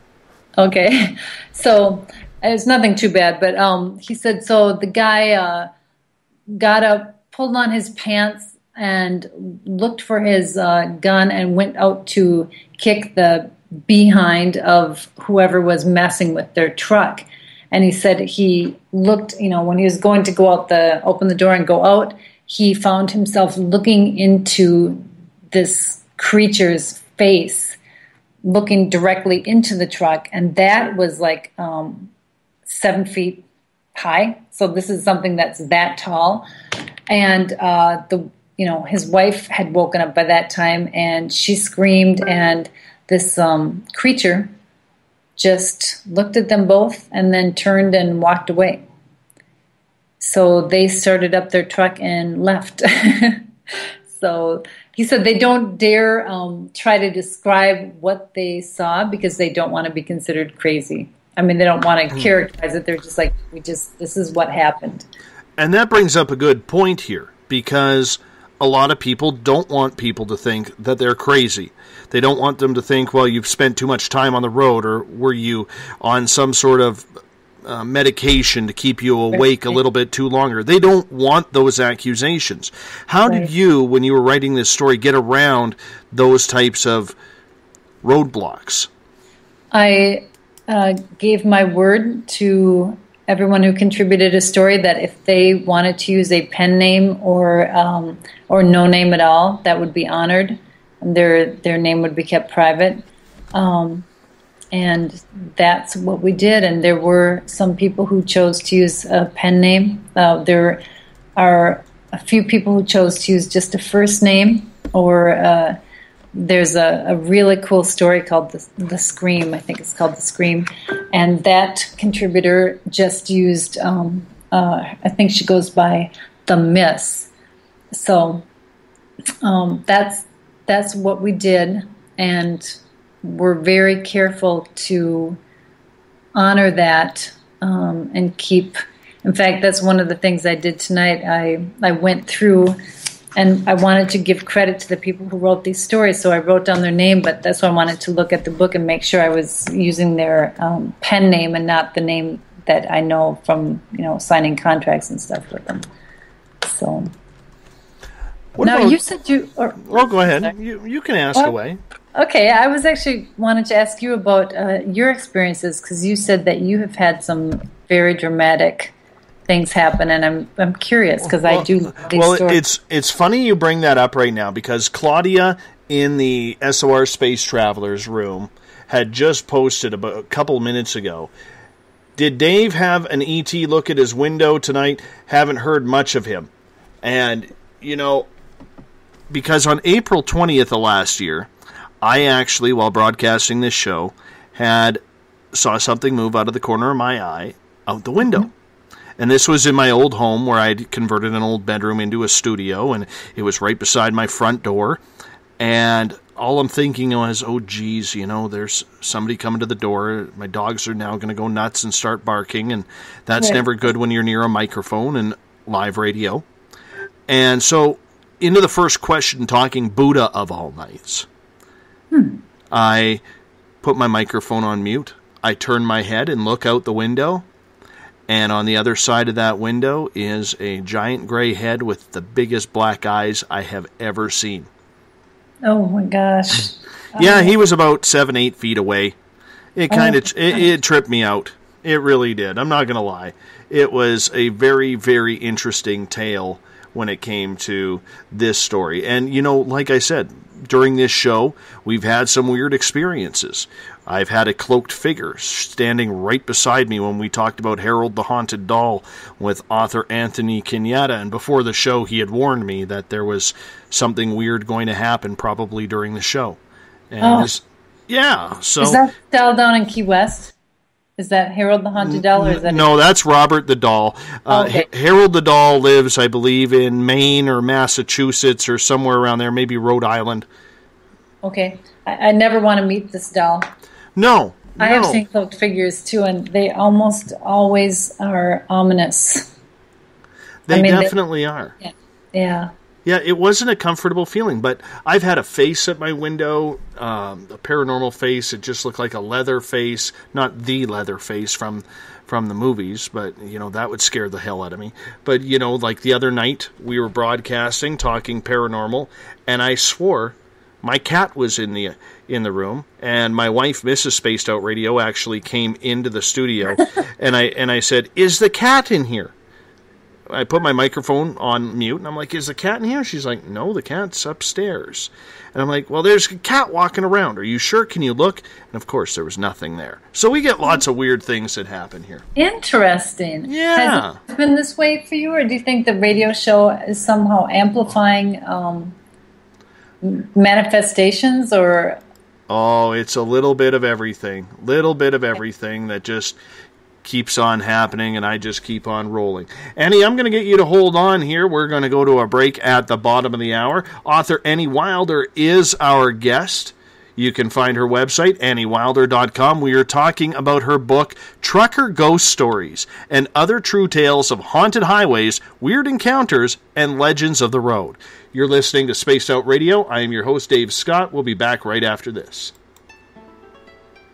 Have you ever had an extraterrestrial experience? One you just couldn't explain? Well, maybe I can help. Hello, I am Samantha Mullet. On the second Tuesday of each month, I will join Dave Scott on Spaced Out Radio to bring a human aspect to ET contact. It's something I've lived with my entire life, and I'd love to help you understand. Let's share our experiences. The ET Experience, the second Tuesday of each month, only on Spaced Out Radio. Fairies? Bigfoot? Dogmen?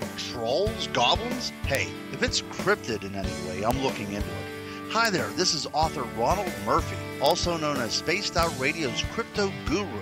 Join me every second Wednesday of the month on Spaced Out Radio with Dave Scott, where we will talk about the stories people call tall tales. I will fill you in on the latest sightings and the hidden histories that are causing quite a stir. You can find everything at spacedoutradio.com. Hi there, this is Jolene with Rivulet Reiki and Readings, and I want you to relax. Let me help you chill out and get in touch with your body, mind, and soul. In this busy world, sometimes we need to let go, and this is where I can help.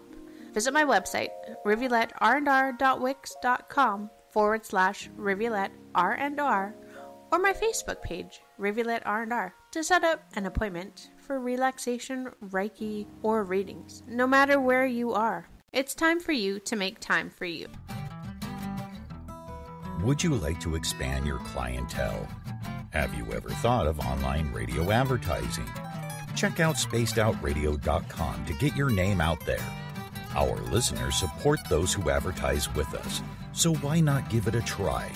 We have the most competitive advertising prices out there. Just click on the advertising tab on spacedoutradio.com and contact us today. Are you an ET experiencer, but you just don't know what's going on? Are you too timid or shy to discuss it with anyone?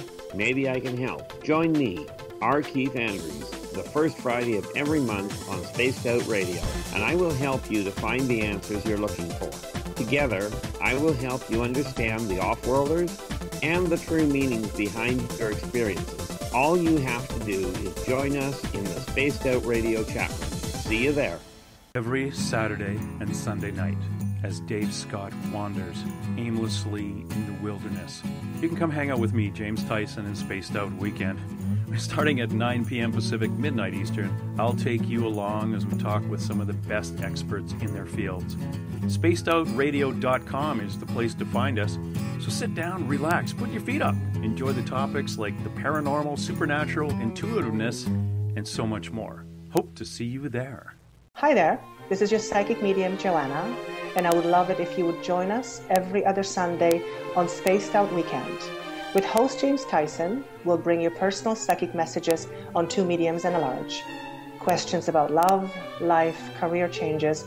We would love it if you would come and join us live. Call in and listen in for the experience. Allow us to open the doors to your other side. Two mediums and a large, heard only on Spaced Out Weekend at spacedoutradio.com. Would you like to become one of our space travelers?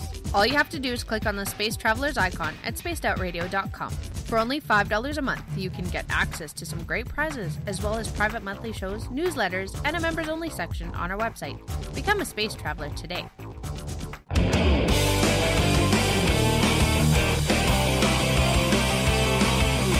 Do you have a topic or a guest that you'd like to hear on Spaced Out Radio?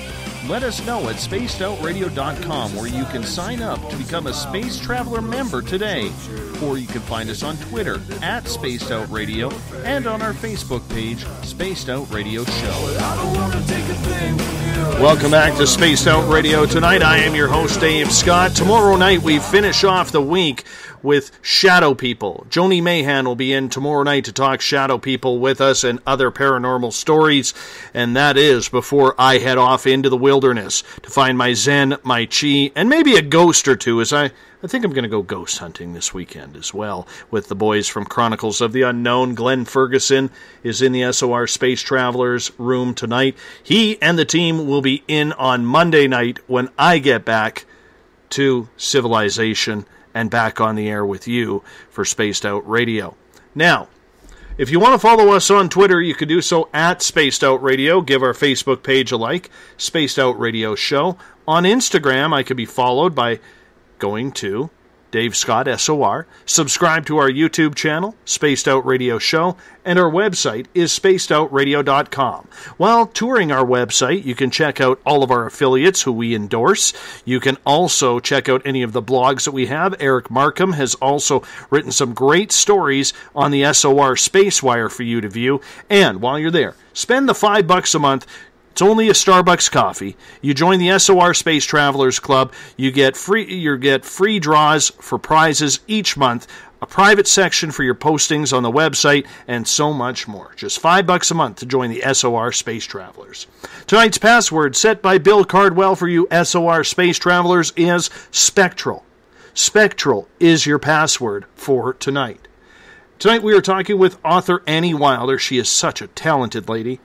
Book publisher as well. AnnieWilder.com is her website. We're talking about her book, Trucker Ghost Stories, and other true tales of haunted highways, weird encounters, and legends of the road.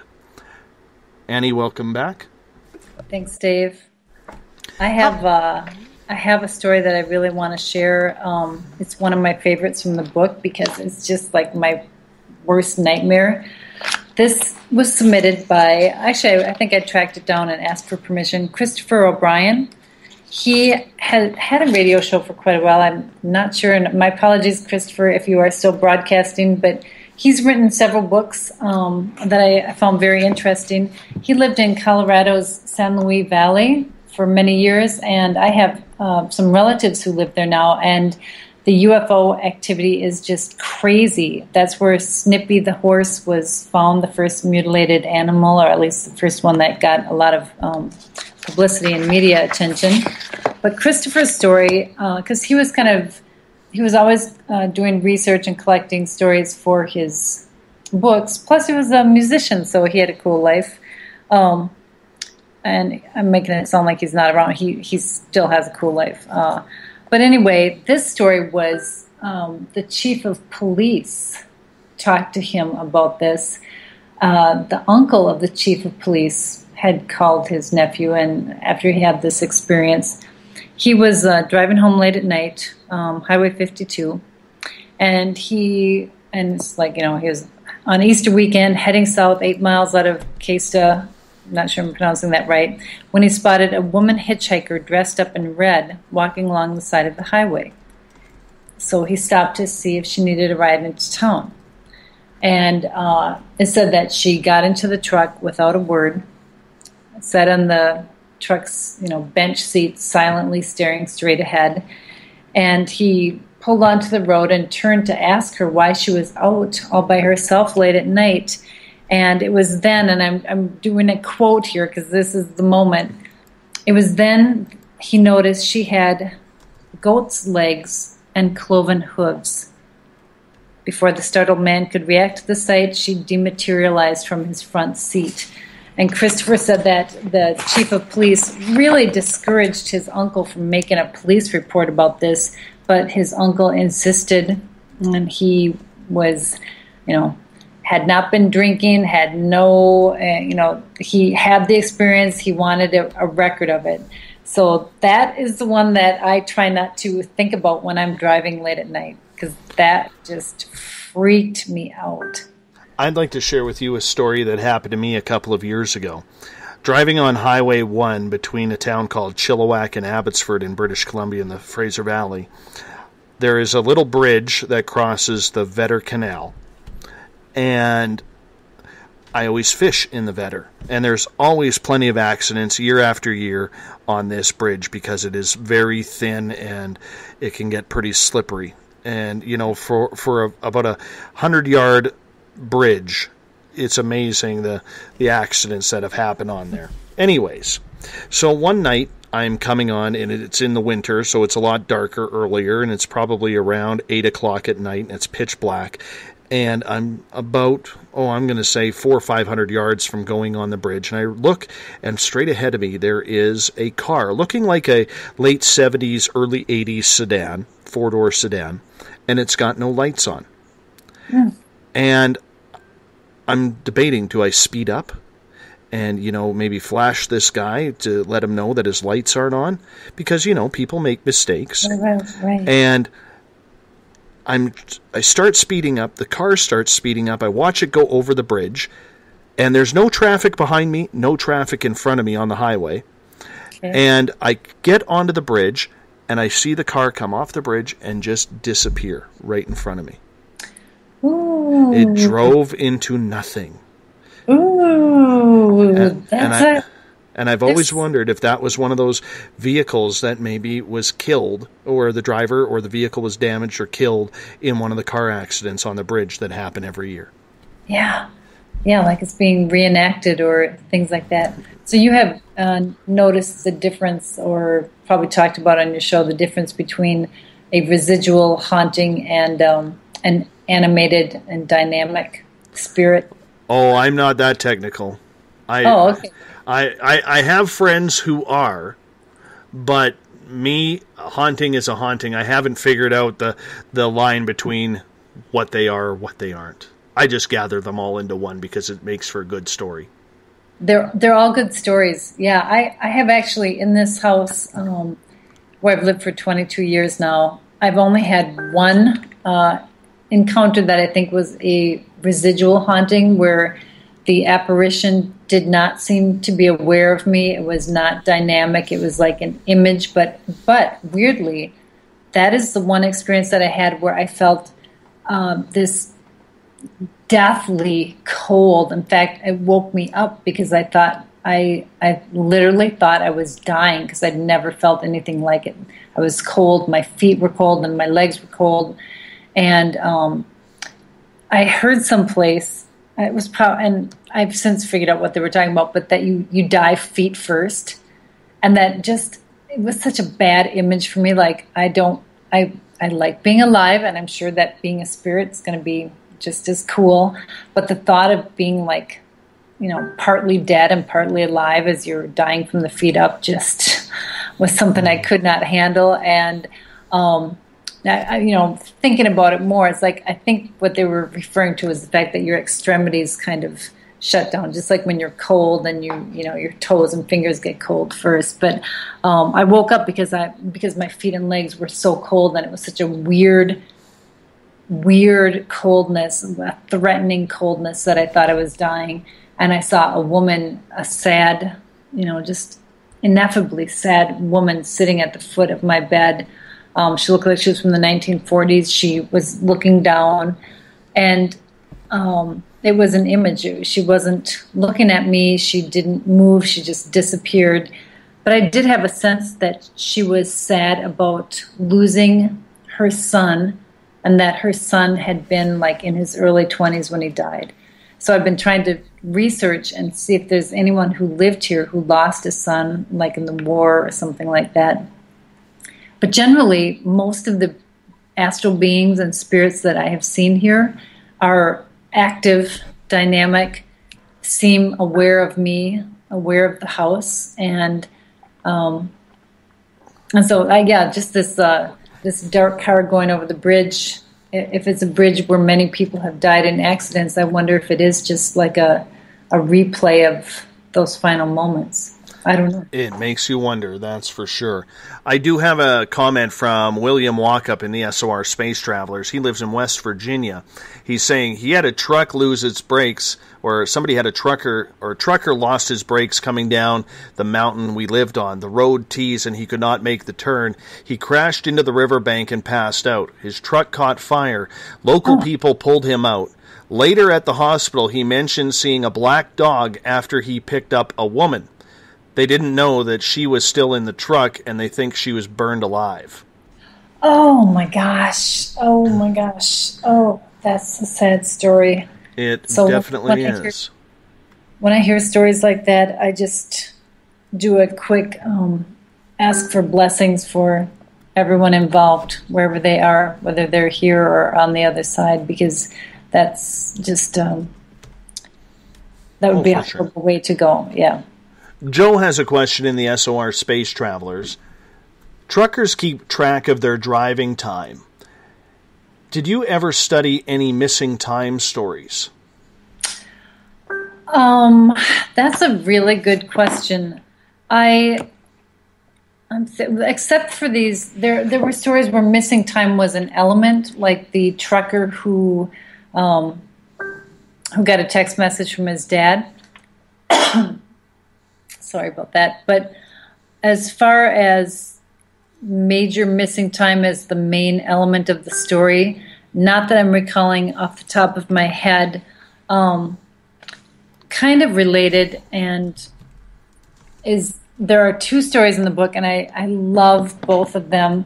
One was written by Dusty Mercer, and one was written by, I'm not sure if his name is pronounced Lakin or Locken Eubank Jr., but both of these stories involved ending up like on phantom roads and in places that should have been familiar. And the stories, I can't do them justice by summarizing them, because you kind of have to be reading along with these men as they're telling what it felt like to be, suddenly realize something's not right. Like this doesn't belong here.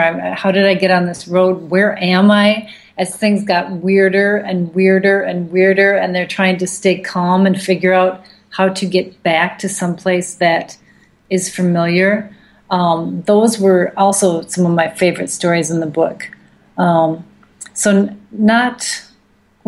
one of them, the one that took place in West Virginia, did involve some missing time, because there were some weird time anomalies that went along with it.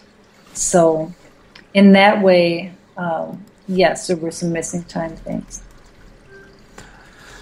I think missing time is one of the things that is probably the most scariest idea for me, next to like an out-of-body experience or a near-death experience, because when you cannot account for it and you know something happened, it's just absolutely odd. Now, I personally, at the same intersection in Vancouver, once heading westbound, once heading eastbound. I actually had time skip on me twice going into this intersection, and I don't know what happened. I remember the light turning green. I start to go through the intersection, and then all of a sudden I hear horns as I'm going through the intersection because my light is red. Oh, that's super weird and very threatening and dangerous too. Oh, it scared the hell out of me. Well, in the one story, the one Phantom Road story by Dusty Mercer, the one that took place in Pittsburgh, he said that years later, Pittsburgh, he was at a conference with Carl Castaneda as the presenter, and he is the one who wrote, oh my gosh, I'm sorry, a 1 a.m. interview. I'm not at my sharpest, even though I've been drinking coffee here. But well, just think of it as 10:45 here. Okay, hey, that will help. But anyway, Carlos Castaneda was a man who wrote some shamanic books that were very popular in the 60s. I mean, they became classics. I'm sad that I'm spacing the names. But anyway, Dusty was at a conference that Carlos was speaking at, and he said that this is years after the Phantom Road experience. And he said that Carlos said that once he and a friend were riding along down this steep, steep hill, and he said, and all of a sudden, blip, we were in a different place. And he said, you have to be careful when you're going down some of these roads. There had been great water that washed through there at one time, and that's why it was a steep road. Many, many, many, many, many years ago. And he said, and the energy of the river that had been there will wash you away into a different place. And Dusty said, all of a sudden, when Carlos said that, he just thought back to his experience because he had turned down this steep, steep hill. And when he got to the bottom, that's when he realized that nothing looked like it should. And he said Carlos looked across the room at him and, kind of raised his eyebrows and said, he knows. So he tuned into the fact that Dusty had the experience.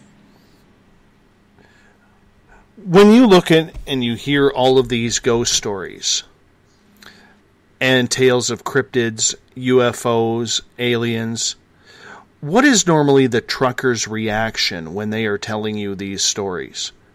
Are they shocked by what they see? Because I remember I used to play ball with a guy who was a truck driver, and he used to tell us the stories that he's like, nothing surprises me in my rig anymore. Because, he'd be traveling down the highway and all of a sudden, the car beside them honks and there's, some lady flashing them in the passenger seat or something incredulous like that. And they say they've seen it all. But are they used to it, and are they calm when telling you these types of stories? I was pretty struck by how steadfast and calm the truckers were in response to some of these things, because I think when you are driving, well, just like when I saw that guy run across the road who was on some kind of drugs, I guess maybe there is some part of us that has a survival instinct where you go into like, okay, slowing down and pulling over, where it just becomes almost automatic because your mind is definitely, in freak out mode. But yeah, I was struck by how calmly people reacted to things and that they were able to just keep driving. But yeah, in a lot of these, and I think it might be different. There might be some variation, general variation, if it were a different profession. If it were theater people or something where people are used to drama and things like that, it might be a different reaction. But yes, they were very calm and brave in many of these stories. And you probably have to have that skill to be a good truck driver, because there could be so many instances where things could go wrong. You're driving a huge, huge machine, Our favorite Claudia in the world is asking in the SOR Space Travelers, You mentioned the one story about where the truck driver thought there was a UFO, but are there any other stories out there where truckers have had their lights go out and all the electrical inside their truck start flashing or just kind of shut down?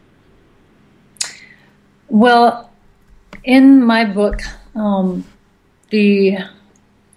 thinking that, let's see, we have the story that Terry told, we have the abduction story, and then there was another trucker who lived down in the south, and I cannot recall what state, but she talked about seeing UFOs and actually seeing a small, tiny craft on the road. They lived like on a mountain, and sometimes they'd have to park their trucks at the bottom and just take a car to get to their house, take their car up.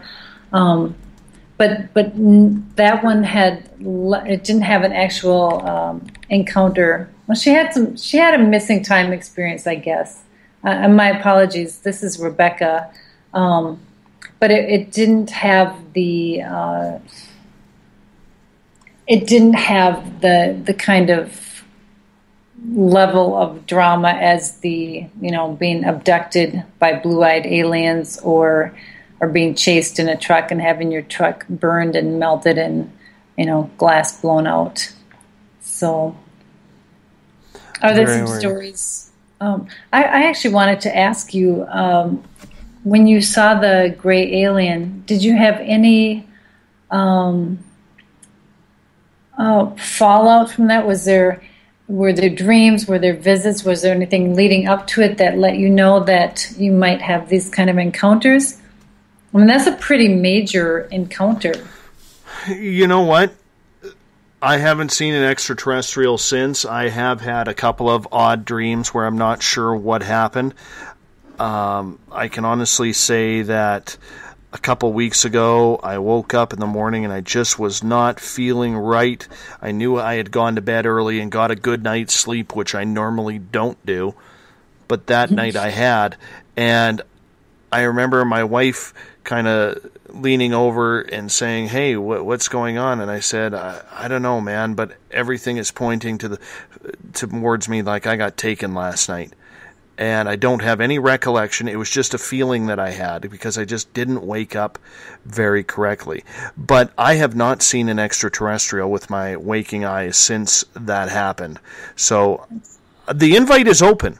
When on April 15th of this year, on this show, we invited him back to come on in and talk, and he decided to no-show on us. So, I guess he thinks because he's made an appearance that he's an A-lister now. So, so that way, he's gained an ego or something along those lines. But, I really believe that it will happen again. I just wish I knew when. Because I do know this, with the experiences that I have had over the last couple of years, and knowing how I freak out every time it happens, I know if I get something that's a distance away from me, I am going up to it next time. I have to. For my own good and my own sanity, I have to. You are very brave, and my parlor light just came on, the light on the haunted door, when you're talking about your friend. Well, you're very brave. I am brave about spirits. I would say okay about astral beings. And I actually think that it's really possible that ETs are a form of astral being, that they might not be entirely physical. And I think that may be the case with Bigfoot, if there is such a creature too. There is. Yeah. The fact that it's been in lore of so many cultures around the world and throughout time, but I think that that's a possibility, and that might explain why they haven't found physical evidence of it. But I'm a huge believer in the astral world and the beings that inhabit it. I mean, we ourselves have a component of in my opinion, of ourselves that is in the spirit world. If you believe that you have a spirit, part of you is beyond the physical. Part of you does not, it exists in the physical world, but it's not contained by the physical world. It's not limited to the physical world. So that's why I also like exploring the spirit world and learning more about it, because it's like it really is part of our own reality. Did you believe in life after death before this all started? Before you investigated? Like, did you grow up in a family believing in heaven, hell, God, devil, all the good stuff? Well, yes, I guess we did, because we went to, we were Catholic. Maybe some of it, with an understanding of some of it that it is, I'm not sure that we were really strong believers in hell, but we were strong believers in personal responsibility. I mean, we did go to confession and do stuff like that. I know my mom never believed in limbo because she didn't believe that babies would not go to heaven. Unbaptized babies would not go to heaven. So it was kind of the general premise we believed, but maybe a little less on board with some of the I won't even call them tenets, just the beliefs of the Catholic Church. Yes, it can just seem to go on and on. I think in the end, most people in this field now have pretty much, for the most part, given up most of their religious side of their beliefs, but are more becoming spiritual and believing that, you don't need a church or a priest or a rabbi or an imam to tell you what is right and what is wrong, when it's a pretty easy guide to follow since it's built into all of us. Yeah, I think the golden rule is kind of universal, and whatever path people choose to follow is cool. Annie, on that note, we are at a break here at the top of the hour. Annie Wilder is our guest. Her website, AnnieWilder.com. Now, she's going to be with us for the next 10 to 15 minutes. We are also going to be joined by Eric Cooper from Forest Moon Paranormal for hour number 3 as we start to bring this thing home right after this break. You're listening to Spaced Out Radio. I am your host, Dave Scott. Talk to you on the other side. Become more intimate and interactive with Spaced Out Radio. Join our Space Travelers Club with your new membership. For $5 a month, we'll provide you with special access to the website, monthly prize draws from books to psychic readings, along with monthly newsletter, private interviews, and more. Sign up today to be part of Spaced Out Radio's experience. Every month on Spaced Out Radio, we look into the deep and dark reports of cryptids roaming around the world with me, Rob Morphy, from Cryptopia.us. I would love it if you would join me and host Dave Scott as we delve into the most arcane stories and reports regarding creatures of the unknown. My job is to hunt down the details and bring the evidence forward to you. These aren't your regular Bigfoot stories I'm talking about either. You can find out more about crypto history at spacedoutradio.com. Looking for a place to advertise at a very reasonable cost? Look no further than Spaced Out Radio. SpacedOutRadio.com has an advertising tab that you can click to check out our daily, weekly, and monthly packages to play on the radio, or our website including social media. From commercial spots to banners, we have it all. Check out our competitive pricing today.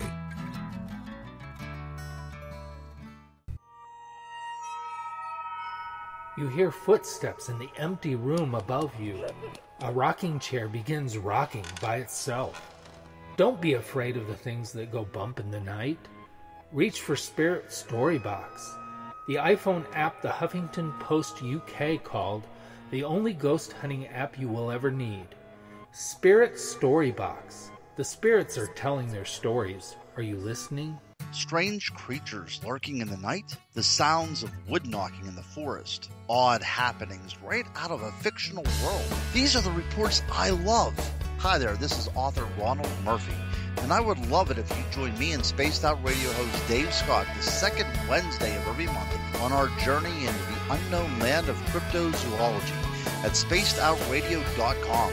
From Mothman to Frogman and everything in between. Hey, they don't call me the crypto guru for nothing. Is the 24-hour world starting to wear you down? Let me from Rivulet Reiki and Ratings lend you a hand.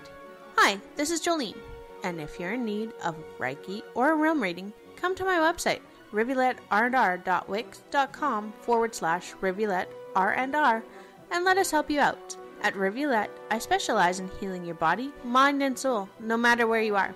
And be sure to check out the Rivulet R&R Facebook page for your best deals. Remember, it's time for you to make some time for you. Find yourself constantly looking up in the sky, looking for answers? Have you had extraterrestrial contact? Are you an abductee?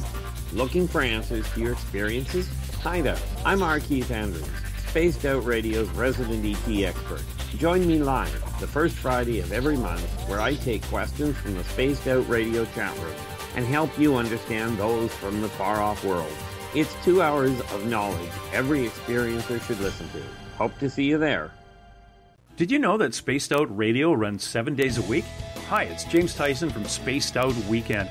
Every Saturday and Sunday night, starting at 9 p.m. Pacific, midnight Eastern, you can join me and my guests for some great chatter about what's going on out in the universe, or even in that dark part of the basement you really don't want to go back into.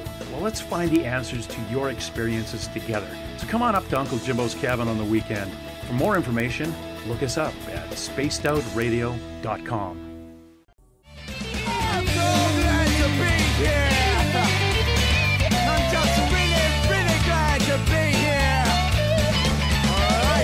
Would you like to connect with us on Spaced Out Radio?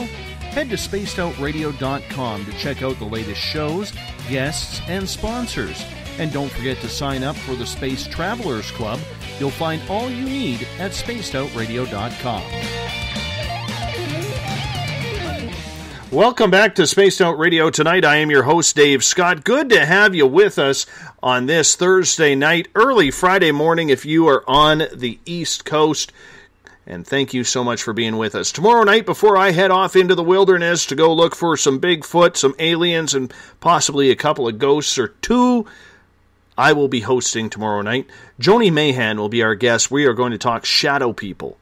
So we're going to stick with the paranormal field tomorrow night to wrap up the week before Uncle Jimbo James Tyson. Actually, he's off this weekend. Elizabeth Anglin will be hosting Spaced Out Weekend, Saturday and Sunday night. Looking forward to that. If you want to follow us on Twitter, you can do so at Spaced Out Radio. Give our Facebook page a like, Spaced Out Radio Show. On Instagram, I can be followed at Dave Scott, SOR. Subscribe to our YouTube channel, Spaced Out Radio Show, and our website is spacedoutradio.com. When you go to our website, you can check out some really cool features, including the SOR Space Wire by our news director, Eric Markham. You can also check out our writers that everybody puts a blog on there. It's really good stuff to read. And, of course, join the SOR Space Travelers Club for just $5 a month. It's cheaper than a cup of coffee at Starbucks. And you can use the English words to sign up with it as well. Tonight we are talking with Annie Wilder. Her website, anniewilder.com. We've been talking about a great book that she wrote. It is called Trucker Ghost Stories and Other True Tales of Haunted Highways, Weird Encounters, and Legends of the Road. It can be found on Amazon. We are also joined by Eric Cooper from Forest Moon Paranormal. Eric will be with us for the full final hour, and he's going to stick with us for about another 10 to 15 minutes before she's got to go get her beauty sleep, which really don't mind. She's in Minnesota. It's 1 in the morning. So, welcome back. Good to be here. Annie, have you had fun tonight? I have had a lot of fun. I have. I really would like to hear more about your experiences, but I guess I'll go check out the blog tomorrow after I get my beauty sleep. You are totally right about that. And I actually have. I wonder, you guys like UFO stories? Have you heard of Stan Romanek? Yes. Yes. Okay, so I worked at. I know that some people consider him kind of controversial, but I worked at Llewellyn and wrote the back cover copy for his first book. And when he came to town to talk about it, came to Minneapolis, St. Paul, I invited him and his wife to come to my house. And as soon as I had done it, I regretted it because I hadn't met him yet. I regretted it because I'm like, you live in a haunted house, and this is the most contacted UFO guy. I mean, do you really want to have that kind of energy coming into your house? And but I didn't feel like I could, uninvite him. And so I met Lisa and Stan, and they had some friends with. They were very nice people. The night before they came, I woke up because I heard what sounded like pops and crackles, and I saw a flash of light, and it was outside of my room, and it looked like it was coming out of the bathroom. And I got really scared because at Llewellyn, we actually did have some experiences, and a couple of our other authors who appeared with Stan at events had these kind of experiences too, where things seemed to be, oh, my light just came on, things seemed to be manifesting after they had just spent time around Stan. Mm-hmm. And so, and a weird, he's got this voice that calls him, it's like a female British robotic voice. Yes, the starseed voice. Yeah. And that voice came through our phone system at Llewellyn. And, my friend was his publicist, and it looked as though she was getting a call from her manager. And so she grabbed the phone, and it was this Audrey voice.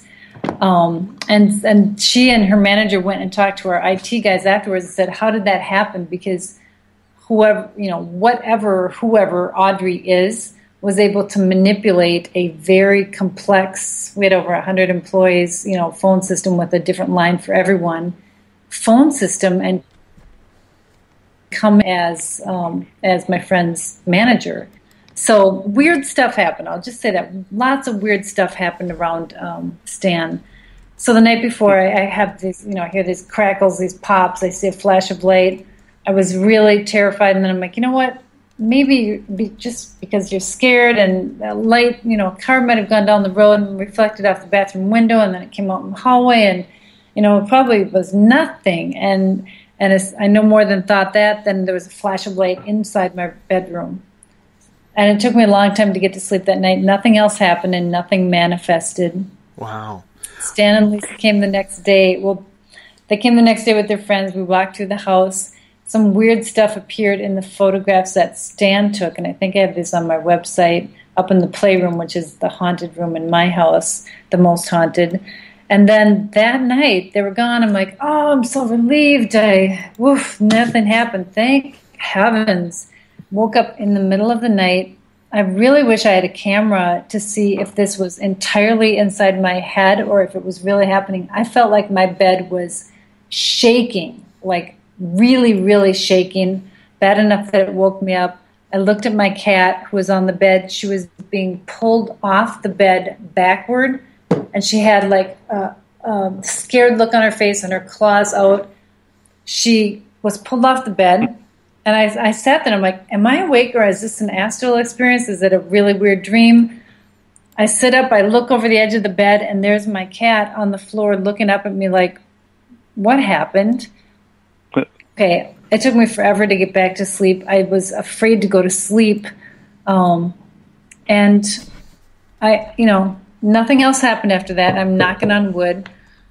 That weekend, that was a Wednesday. That weekend, I was doing changing the bedding, doing the laundry, and I went to grab the sheet, the fitted sheet off the bed, and there were claw marks from my cat's claws where she had been pulled off the bed. Weird. So it's those kind of little physical world confirmations, like this happened or something happened. That was my closest experience. That's something that followed you from the Llewellyn offices? Well, Stan and Lisa had come to my house. I gave them a tour of my house. And that's where I think that energy came in. Do you think Stan was set up? Set up in what? Well, what he's been going through the last couple years?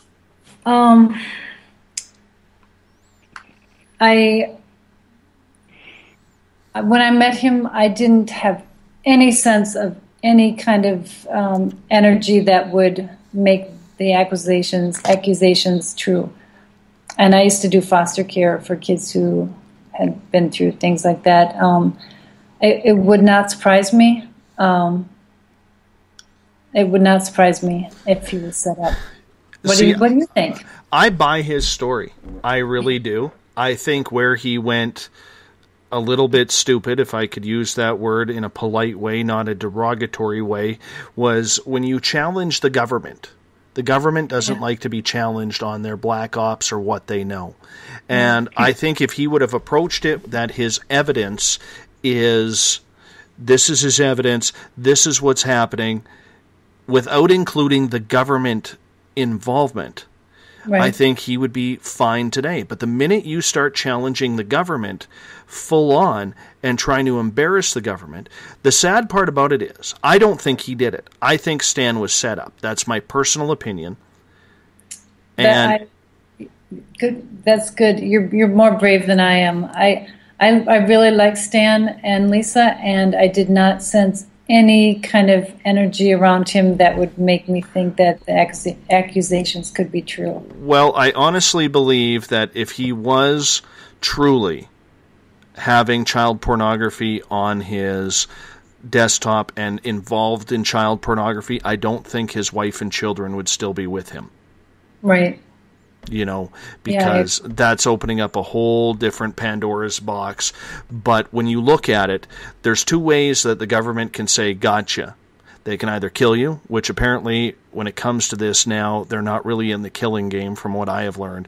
But number two, the best way to destroy him is with these types of accusations. Exactly. And no matter if he is found innocent, 100% innocent, if he is found innocent, there is absolutely no way in hell he can ever get back into the field, because his credibility in life now is shot. The accusation immediately does that.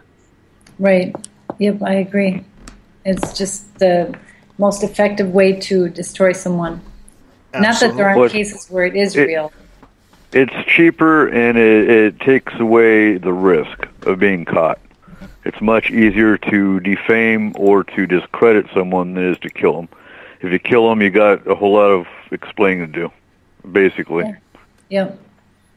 Agreed. Exactly. So, I mean, you look at it and you just sit there and, you know, you pray that the story isn't true. The feeling that I get and the people who I have talked to who are close to him and his wife believe that it is not true. And it all comes down to challenging the government. And you just don't do that. You just don't do that. Yep, agreed. Annie, we only have a couple minutes left with you. I would love it if you took a moment to discuss your books and your publishing company that you have and what you're all about. Thank you so much, Dave. You're a very generous guest with time. In a nutshell, almost everything about me can be found on my website, anniewilder.com.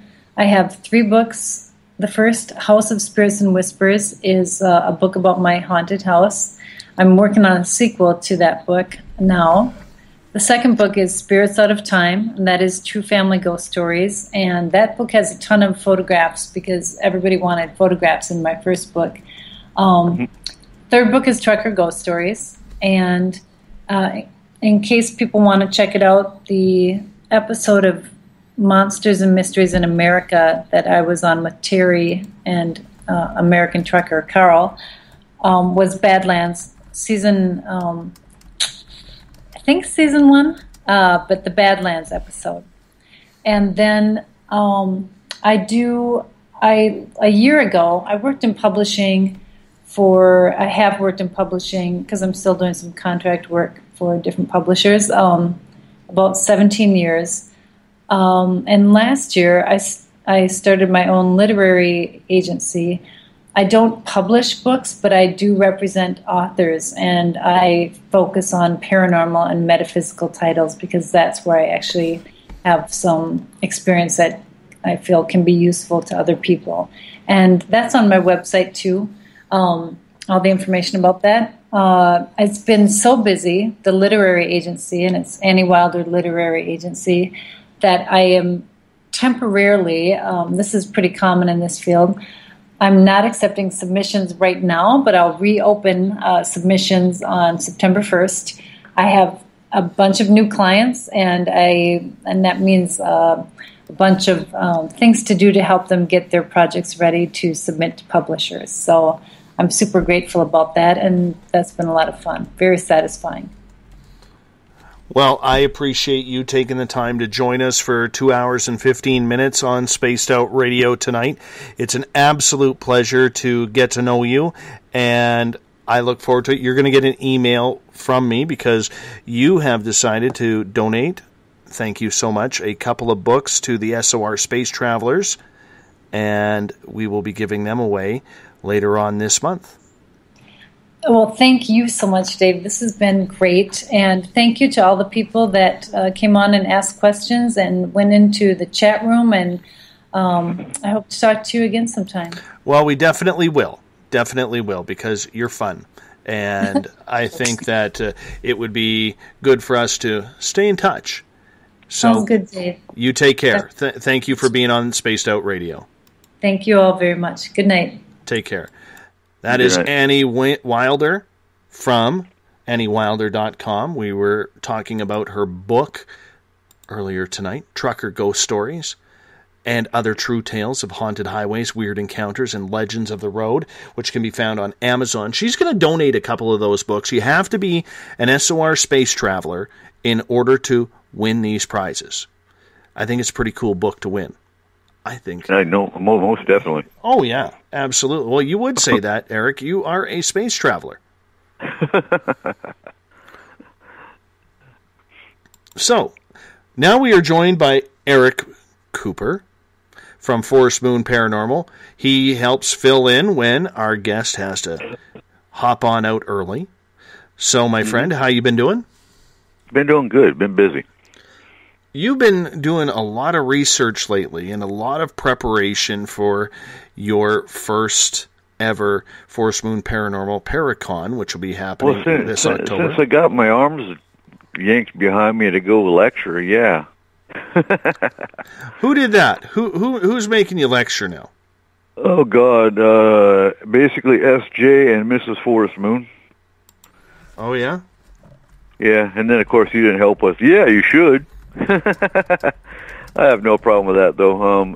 I've got a good presentation ready to go on ufology and abduction and the history of it.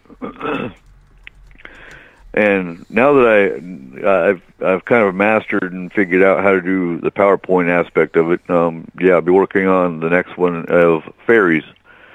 Basically, fairy lore, fairy history, types of fairies, and how they kind of intertwine with spirits. By the way, when you do the conference next year, our resident fairy expert, the crypto guru, wants he wants to be a part of it. I know it. I've been talking to him. Yes. As a matter of fact, when I was talking about doing this presentation last night, he wants to preview it. So, most definitely, I told him I'd probably actually consult him on some stuff. Well, you should. The crypto guru is gaining quite the reputation as a leader in that field. And here's the thing. You don't find a whole lot of people that know about fairies. You really don't. You hear people think of fairies, they think of Tinkerbell. That's the first thing that pops into most people's mind. And fairies are very much real. The only thing I don't agree with is elementals are a part of the fairy realm. They're not a part of the ET realm, which some think the elementals are ETs. My experience is elementals aren't. They're part of the fairy realm. But that's going to be basically a part of your perspective of it. So when you hear these stories, like we were hearing from Annie Wilder moments ago, and what an incredible interview, and looking at the comments that are in the SOR Space Travelers and the Space Out Radio chat room on Spreaker, very positive talk. You can tell when someone is absolutely loved, and you've been in the chat rooms, and Annie was loved tonight, so thank you, Annie, for being as candid and as open as you were tonight. When you hear these stories, I mean, the one thing I love about this book, and I wish she would do a follow-up on it, is these are real people with real jobs, and I'm not saying other investigators aren't, but when you hear these people who are on the road all alone, the stars out in the sky, the stories they must have from the Well, and they weird and the travel. strange. I mean, they go everywhere. So I mean, they see everything because they're on, you know, how many miles, you know, how many thousands of miles are they driving every year? So, oh God, yeah, and all the haunted highways you hear about.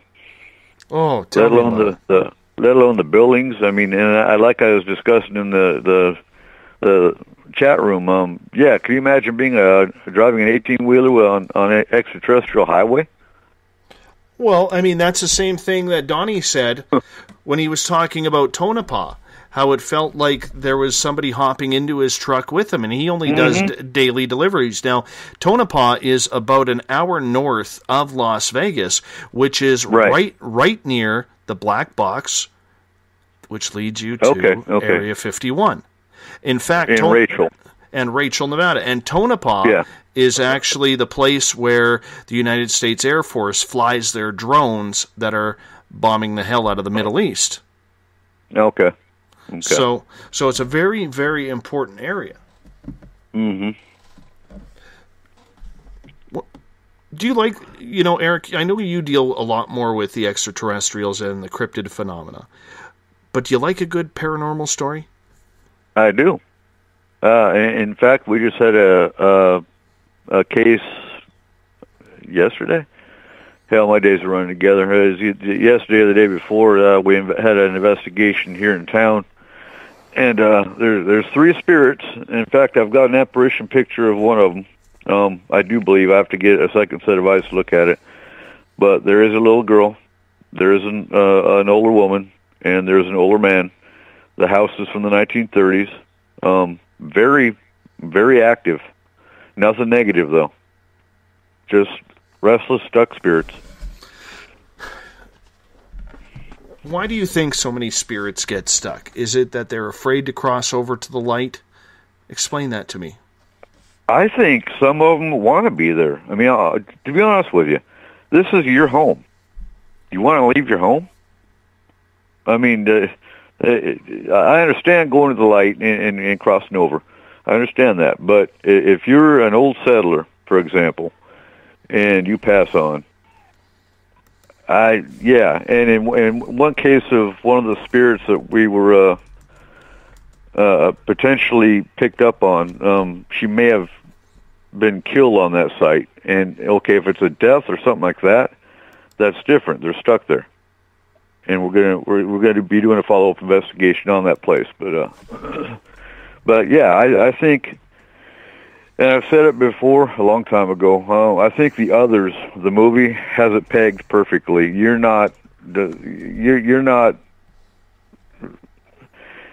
intruding on their space. They don't want to move, not all the time. And I had one spirit that told me years ago that when you pass on, you have the choice of passing over, or you have the choice of staying here and just raising holy hell. And that's what he chose to do. He was in Germany. And he went down and went to the bakery every day. That's what he did. So I honestly think in some cases it's up to the spirit. I know the guy in my backyard actually asked if he could stay. Okay. And I said, sure. I asked him if he wants to go to the light, and he was like, no, I just really like it here, and do you mind if I stay? Right. You know, and how do you say no to that? You know, he isn't causing any troubles, you know. In fact, I think he did chase the bear out of my yard, and he's never drank my beer, so I'm okay. Exactly. And, I mean, we've had cases where the client was okay with the spirit staying there, and, okay, you make an arrangement. Or I don't even like using that word because it's their house, you know. But yeah, they agree to coincide, and that's fine. I mean, obviously. I hear that. We have a couple minutes here before we are going to go to break here. Claudia has a question for you, Eric. I see that. Are fairies cousins to the angels? You're up, man. I believe potentially. I believe they're two separate beings or two separate, you know, classifications. There's more of the word. I'd have to look into that, and I will, and I'll add that to my presentation with what I find. But I do think angels and fairies are two different classifications, if you want to call it a classification of, types.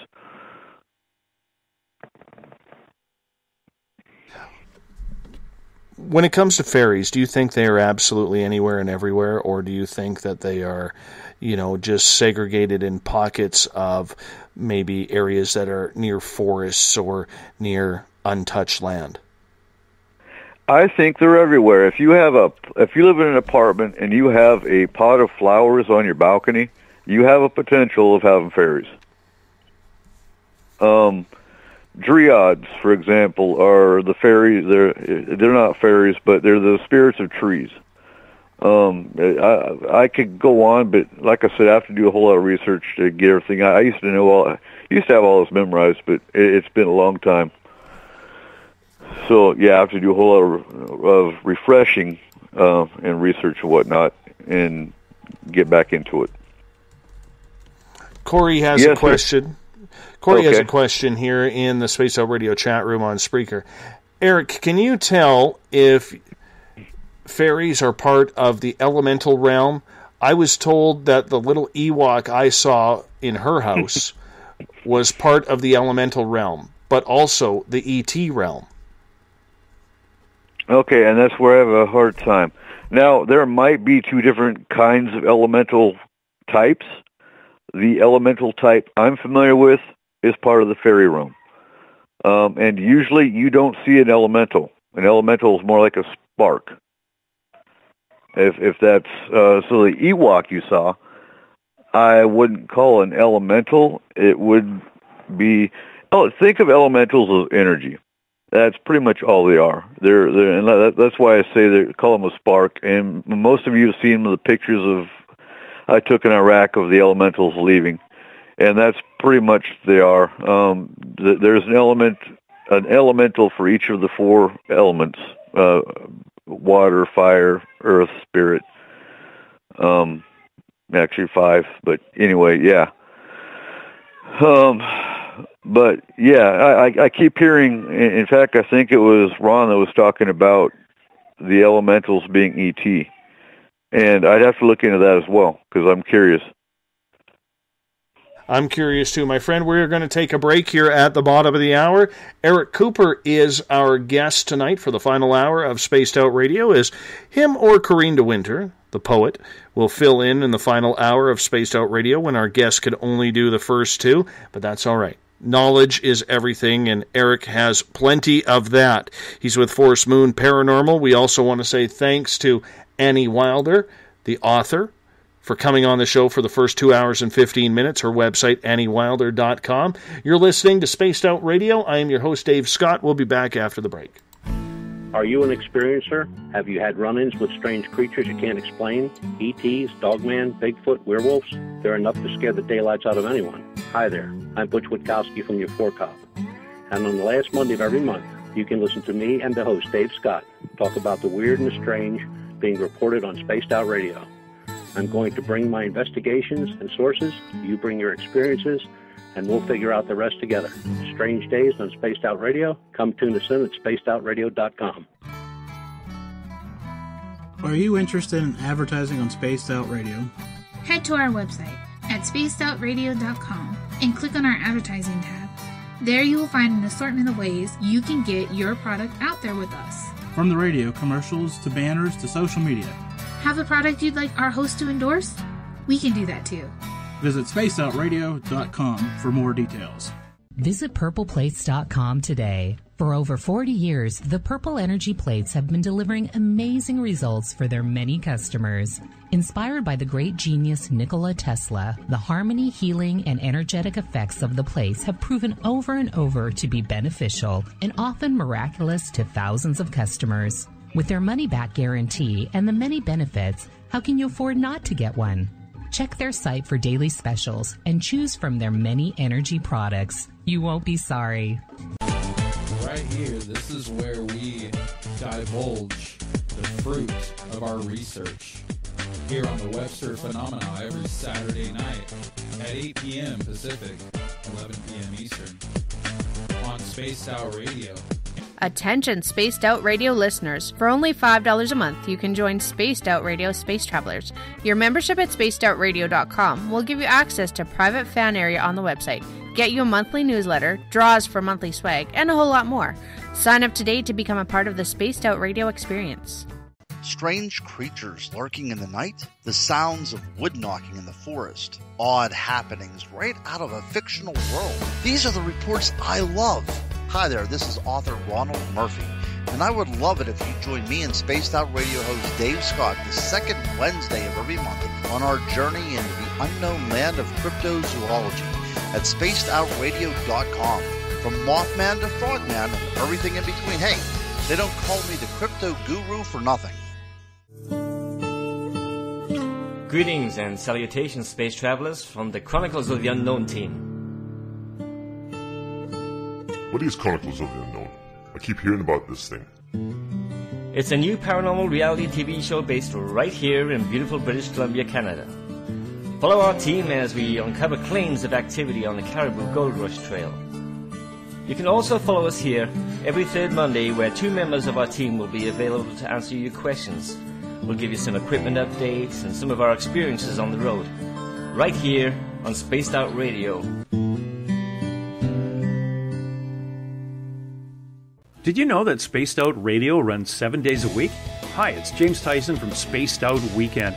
Every Saturday and Sunday night, starting at 9 p.m. Pacific, midnight Eastern, you can join me and my guests for some great chatter about what's going on out in the universe, or even in that dark part of the basement you really don't want to go back into. Well, let's find the answers to your experiences together. So come on up to Uncle Jimbo's cabin on the weekend.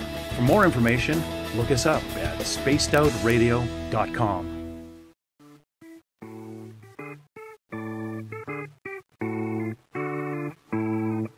Missed most of tonight's show? Don't worry, you didn't miss a thing. You can head to our website, spacedoutradio.com, and download our archives for free.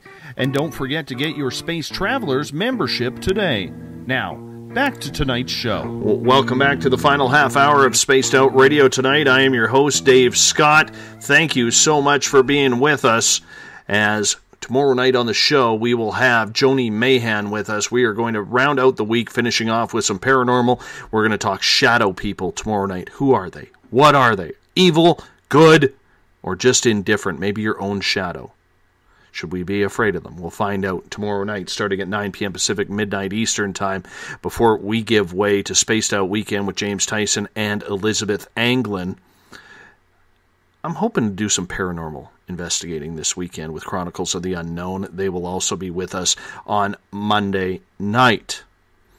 If you want to follow us on Twitter, you can do so at Spaced Out Radio. Give our Facebook page a like, Spaced Out Radio Show. On Instagram, I can be followed at Dave Scott, SOR. Subscribe to our YouTube channel, Spaced Out Radio Show.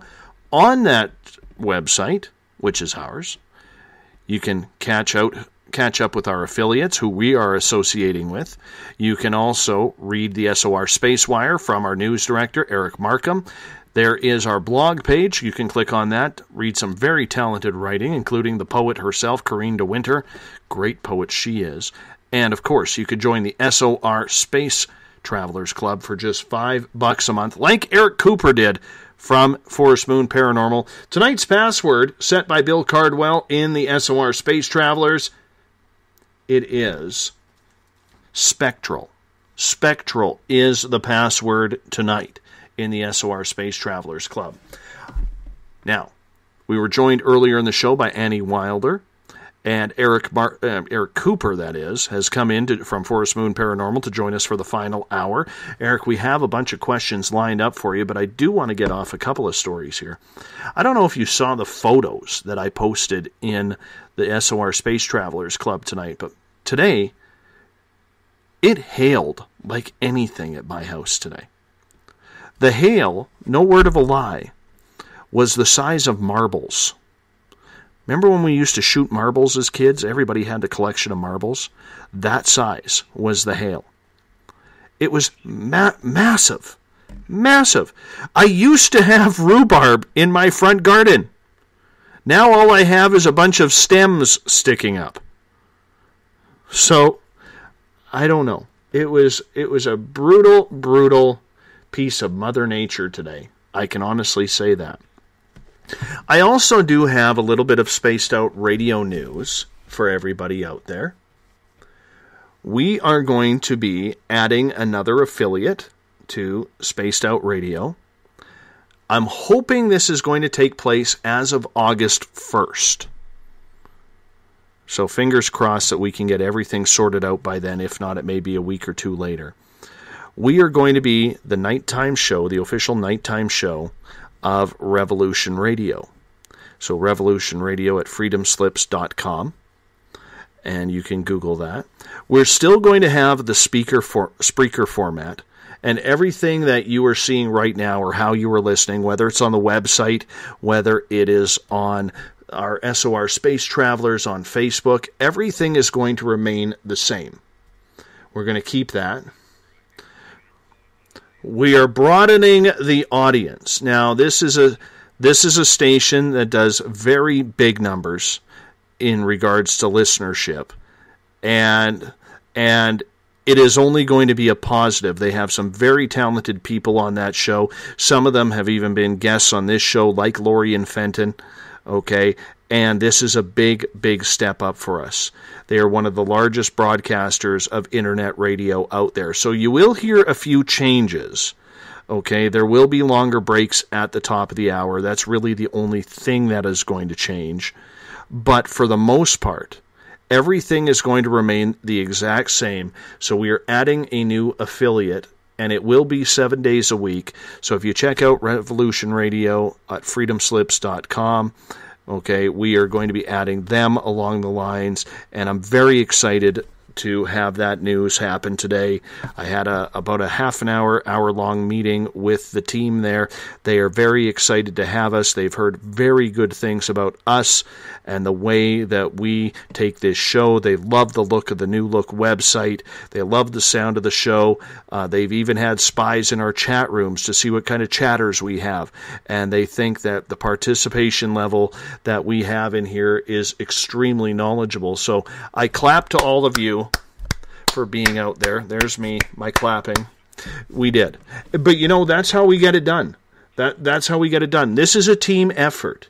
This is a team effort, Eric, between myself, James Tyson and Elizabeth Anglin, all the way to Eric Markham for his great stories, Corey Greaves, who helps us do the bookings, to talented writers like Corrine DeWinter, who allows us to use her fabulous poetry on our website, to Robert Rose and other people who are taking part in the blogs, and then you get to our affiliates page. We've added good people on our affiliates page, so that way we have associated ourselves with good people, and that's what it takes to really pick things up, and so, Corrine says they are very lucky to get you. Well, I think so. It's a two-way street, and we're going to see how it goes. So I'm very thankful that we're able to take another giant step in order to get everything out of there and broaden our audience. And, everybody is responsible for this. This isn't just me. This isn't just James Tyson or Elizabeth Anglin, because we're the on-air squad. It's everybody, and including you, the listener. So thank you for helping us get that opportunity. It's going to be a very, very big step for us. And, let's keep our fingers crossed that we continue to grow on a level that we can just keep on going with. So, I have some questions for you, and this is from Mario in the Spaced Out Radio chat room on Spreaker. Are fairies an omen of bad or good, like a premonition or of something that will happen?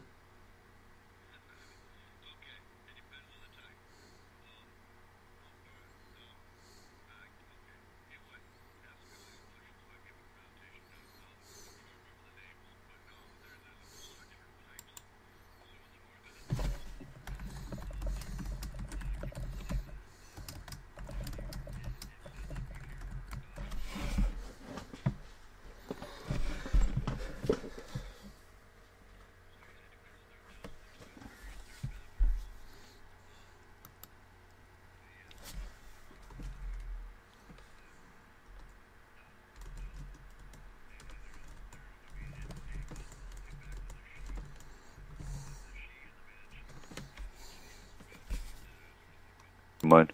I'm not here. I've got this real bad head cold. I can't think straight anyway.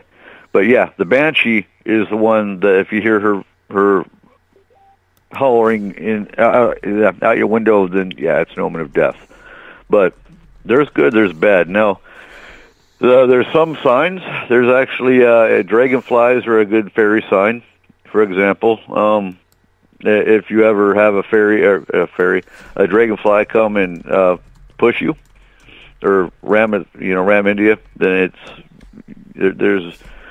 When I was stationed in Atlanta, Georgia, for example, I was next to a creek, and out of the blue had a dragonfly come and push me back. It kind of surprised me, but it hit me, and I was stepping back. And about the time I took a step back, a cottonmouth, which is a very poisonous snake if you don't know about it, shot across the creek towards me. They are very protective. They can be. Again, it depends on the type. Some people are drawn to fairies. Some people repel fairies. So there's a lot to it, and definitely ask Ron on the Crypto Guru. By all means, has impressed me because he's the first person on any paranormal show that I've ever heard talk about fairies. Well, I know my daughter has them almost every night visit her. And I thought it was very, very weird that she never had those experiences when we lived down in our other home. But since we've moved up north into the sticks here, pretty much almost immediately after we moved up here, that she started having these experiences, which I thought was very, very cool. Right? I have another question from Joe here in the SOR Space Travelers. I have several statues around my place. A St. Francis, a Buddha, and a few garden gnomes. Oh, garden gnomes, they scare me. Do the fairies like having garden gnomes put out by people, or does it piss them off? You know what? I would think, if anything, they found humor in it, to be honest with you. Because look at them. They don't even look like garden gnomes. So yeah, no, I wouldn't think it'd piss them off. I really wouldn't. It probably depends on the personality of the actual gnome. If he's in a good or bad mood that day. But no, I'd have to say no. You know what? And I just posted the fairy picture up on the Space Travelers chat. I'm leaning more and more that is a fairy, just because if it was a spirit, yeah. Fairies are generally seen as colored balls of light or orbs. That's next to a flower pot, so I'd have to go with what you said, Dave, and that's probably a fairy. I got to tell you this. When I was a single dad, before I Mrs. Spaced Out Radio, I had a basement suite. And my landlord that I was renting off of, they lived upstairs, they had garden gnomes in their back garden. And my daughter, who has been seeing, she's 17 now, who has been seeing spirits literally since she was about 18, 19 months old, okay, she used to swear at night, and she'd come crawl into bed with me, that at night there would be tapping at their window, at her window, and she would go over there to the window to see what was up. And as she got to the window, there would be nothing there, but she would see the little pitter-patter, like shadows of the garden gnomes running back towards the garden. No, it's like those little ceramic bastards were coming alive. I tell you, man, they scare the living daylights out of me. They do. I don't know why they freak me out, but I mean, they just scare me. I'm just not a fan of them. Like, even thinking about them, I get chills, Eric. Chills! Fairies? No, fairies are cool. No, the garden gnomes. The garden gnomes. Oh, the fairies don't scare me. Okay. Yeah, well, they don't depict them cool. They don't. Most of your gnomes actually come from Europe. The Black Forest of Germany is famous for its garden gnomes. Elizabeth Anglin has a question in the SOR Space Travelers. Are there subclasses, forest fairies, mountain fairies, flower fairies? If so, are there differences in the fairy? Honestly, oh God, let's see. I don't know how to answer that one, to be honest with you, because I honestly don't know. As far as I do believe there are forest fairies, I do believe there are flower fairies. As far as the differences, I couldn't tell you. As far as the tasks, they are different because they have different. Like the flower fairies are responsible for protecting and nourishing the plants. I know that much. And then when you enter the forest, you got forest fairies, but you also, like I said earlier, you've got dryads, which are the guardians of the trees. So again, I'm going to be doing this presentation and put it together. And I'm going to have it Ron look it over and do his additions, subtractions, whatever. And by all means, I only know what I know right now.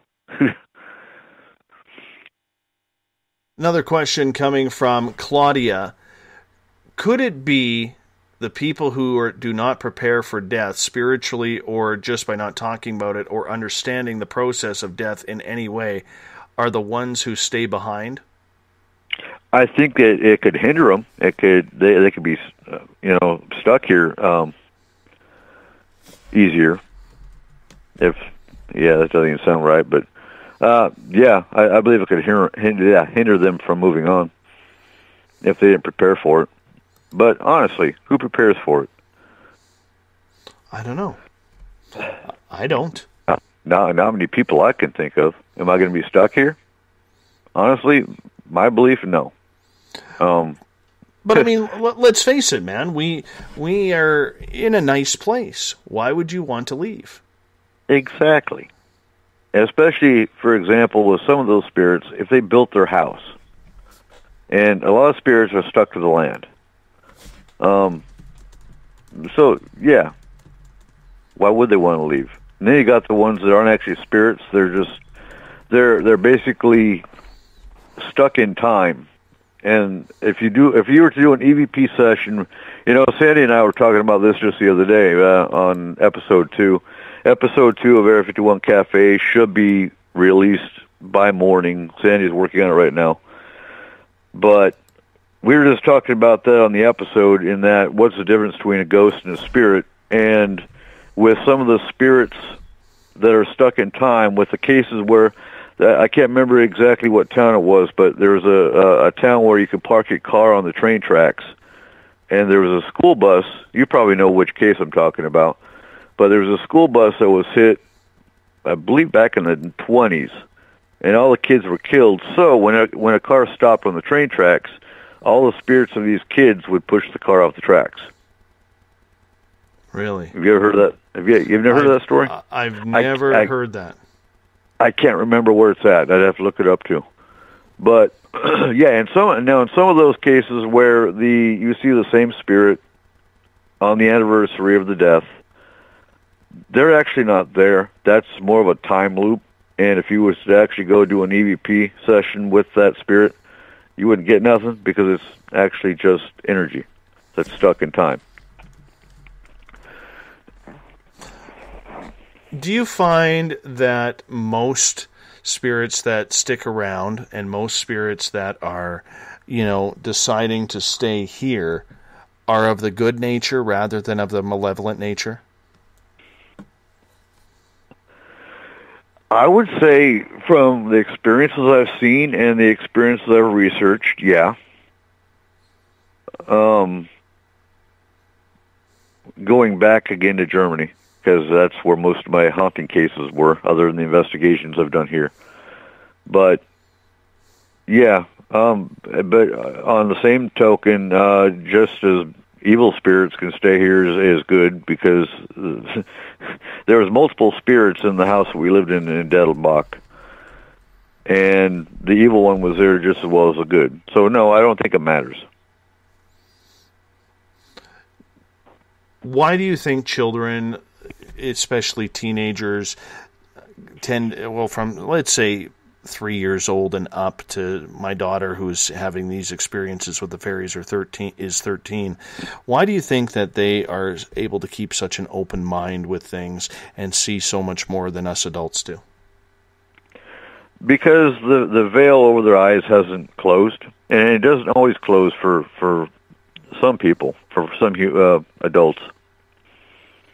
But yeah, I think as they get older, and I also think society has some play in some kids, because the more you talk about fairies as they get older, the more you get laughed at and ridiculed and put down. And I mean, what 13-year-old do you know that went to school and said they believe in the tooth fairy, for example, or or fairies in general? Bill Cardwell has a question in the SOR Space Travelers. Do you think it's possible, Eric, for someone to become addicted to paranormal activity, like to actually crave it? I think it's very possible, yeah. But I think the more you crave it and the more you go out to it, the better chance you have of letting it occupy you and take you over. Case in point, and I hate bringing it up, but case in point, they had that one investigator in Australia that after reading the investigations and whatnot he's done, he did 6,000 investigations in 7 years. Have you done that math? 6,000. That's the claim. And they found him asphyxiated. And I'm not sure if you've hit that, if that's hit your news or not. That was like, I guess, last week. He was on Australian TV. It was a guy from India that worked with an Australian team. And his claim to fame was 6,000 cases in 7 years. Now, going to your question, I believe if you're addicted to it, and for that example, you went 6,000 cases in 7 years, you had a high chance of getting something that could ruin you. So is it possible to be addicted to it? It is, but if you don't keep it if you keep it in check, you're okay. I think that there is a very easy way to get addicted to it.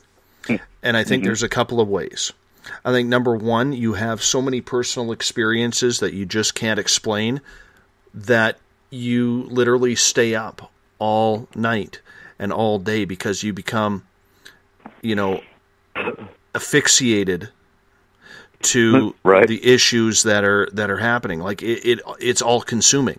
I know when I went through my experiences, so many in such a short time, I couldn't keep track of them. I couldn't sleep because I needed to know why all of a sudden these things were happening to me, right? And it did become an addiction. It really did. Now, I think there's the other side, too, where, let's say people who are dowsing or using Ouija boards or a ghost box or whatever you want to connect with spirit, I think it becomes addicting because every day it's something new. You don't know who you're talking to. You don't know what you're really getting involved with. And I think it just becomes addicting to the fact that you might be the one who finally gets that holy grail of information. And I can see where it would be addicting. But 6,000 investigations in 7 years, I think that equates to about 5.5 different investigations a day. A day for 7 years, 365 days a year. Yeah, that seems. I'm smelling BS. I am smelling BS. I am too. And I'm and if that was the case, then that's a very addictive guy. Or just a very, very lonely gentleman. Right. I don't know, man. I don't know.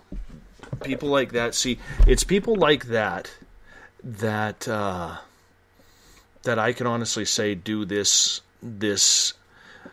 area of investigation a disservice. And it bugs me. It really bugs me in regards to that, because when you hear people doing that, or you hear investigators saying, oh, I contacted Robin Williams, or I contacted, David Bowie or Prince, or, shortly after they died, after I found out they died, I think it's ridiculous when you have people like that who are really, really trying to, Well, it also makes you wonder if those people aren't planted there by the debunkers to throw monkey wrenches into what we actually do. This is true. On the other end of it. This is true.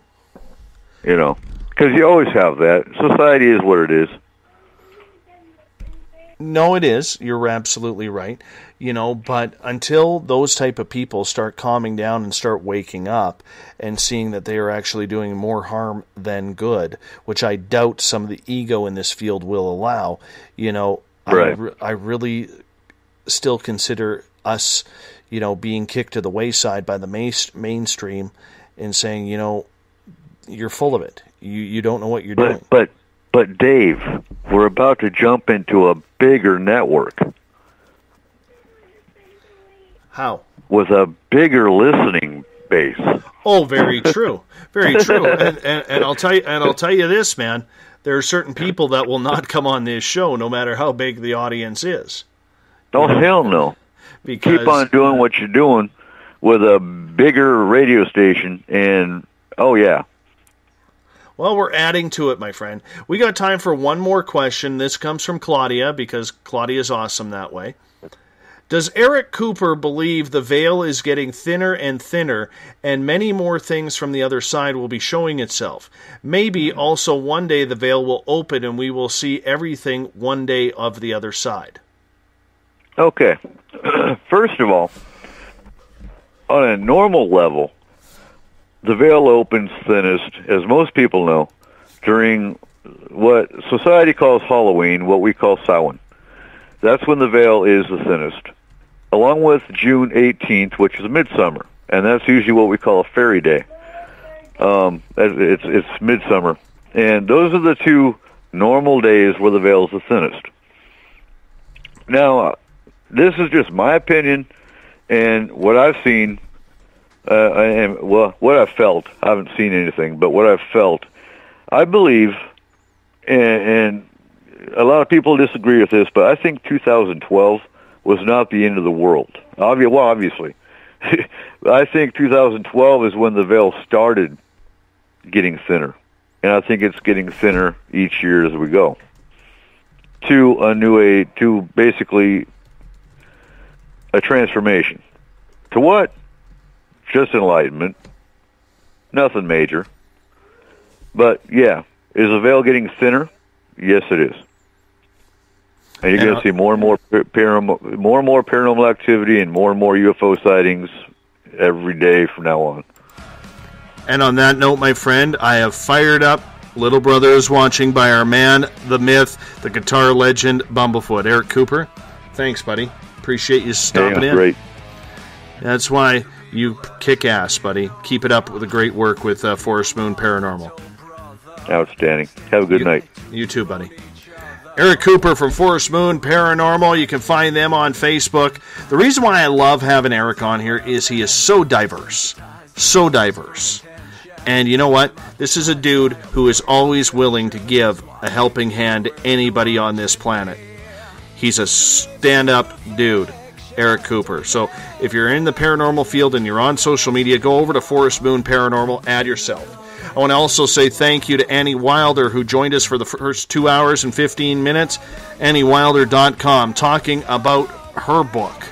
And I thought it was some great stories she shared tonight. From trucker ghost stories and other true tales of haunted highways, weird encounters, and legends of the road. You can find that on Amazon. Remember, you can follow us on Twitter at Spaced Out Radio. Give our Facebook page a like, Spaced Out Radio Show. On Instagram, I can be followed at Dave Scott, SOR.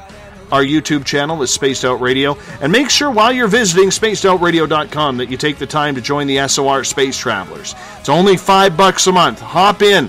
The water is great. $5. It's worth it. You can win prizes, too. We're not letting you go scot-free. We're not giving you just the archives like other shows. Hell no! This is about you. About you. This is about you, man and woman. Anyways, tomorrow night on the show, Joni Mahan, Shadow People. We round out the week with some paranormal before I take off, and Uncle Jimbo and Elizabeth are in for Spaced Out Weekend. Mr. Bumblefoot's going to take us home right now. See you in 21 hours. Good night. This is the new totalitarian state. 1,000 eyes are waiting for you to break. Stay in line, don't make a mistake. We're watching.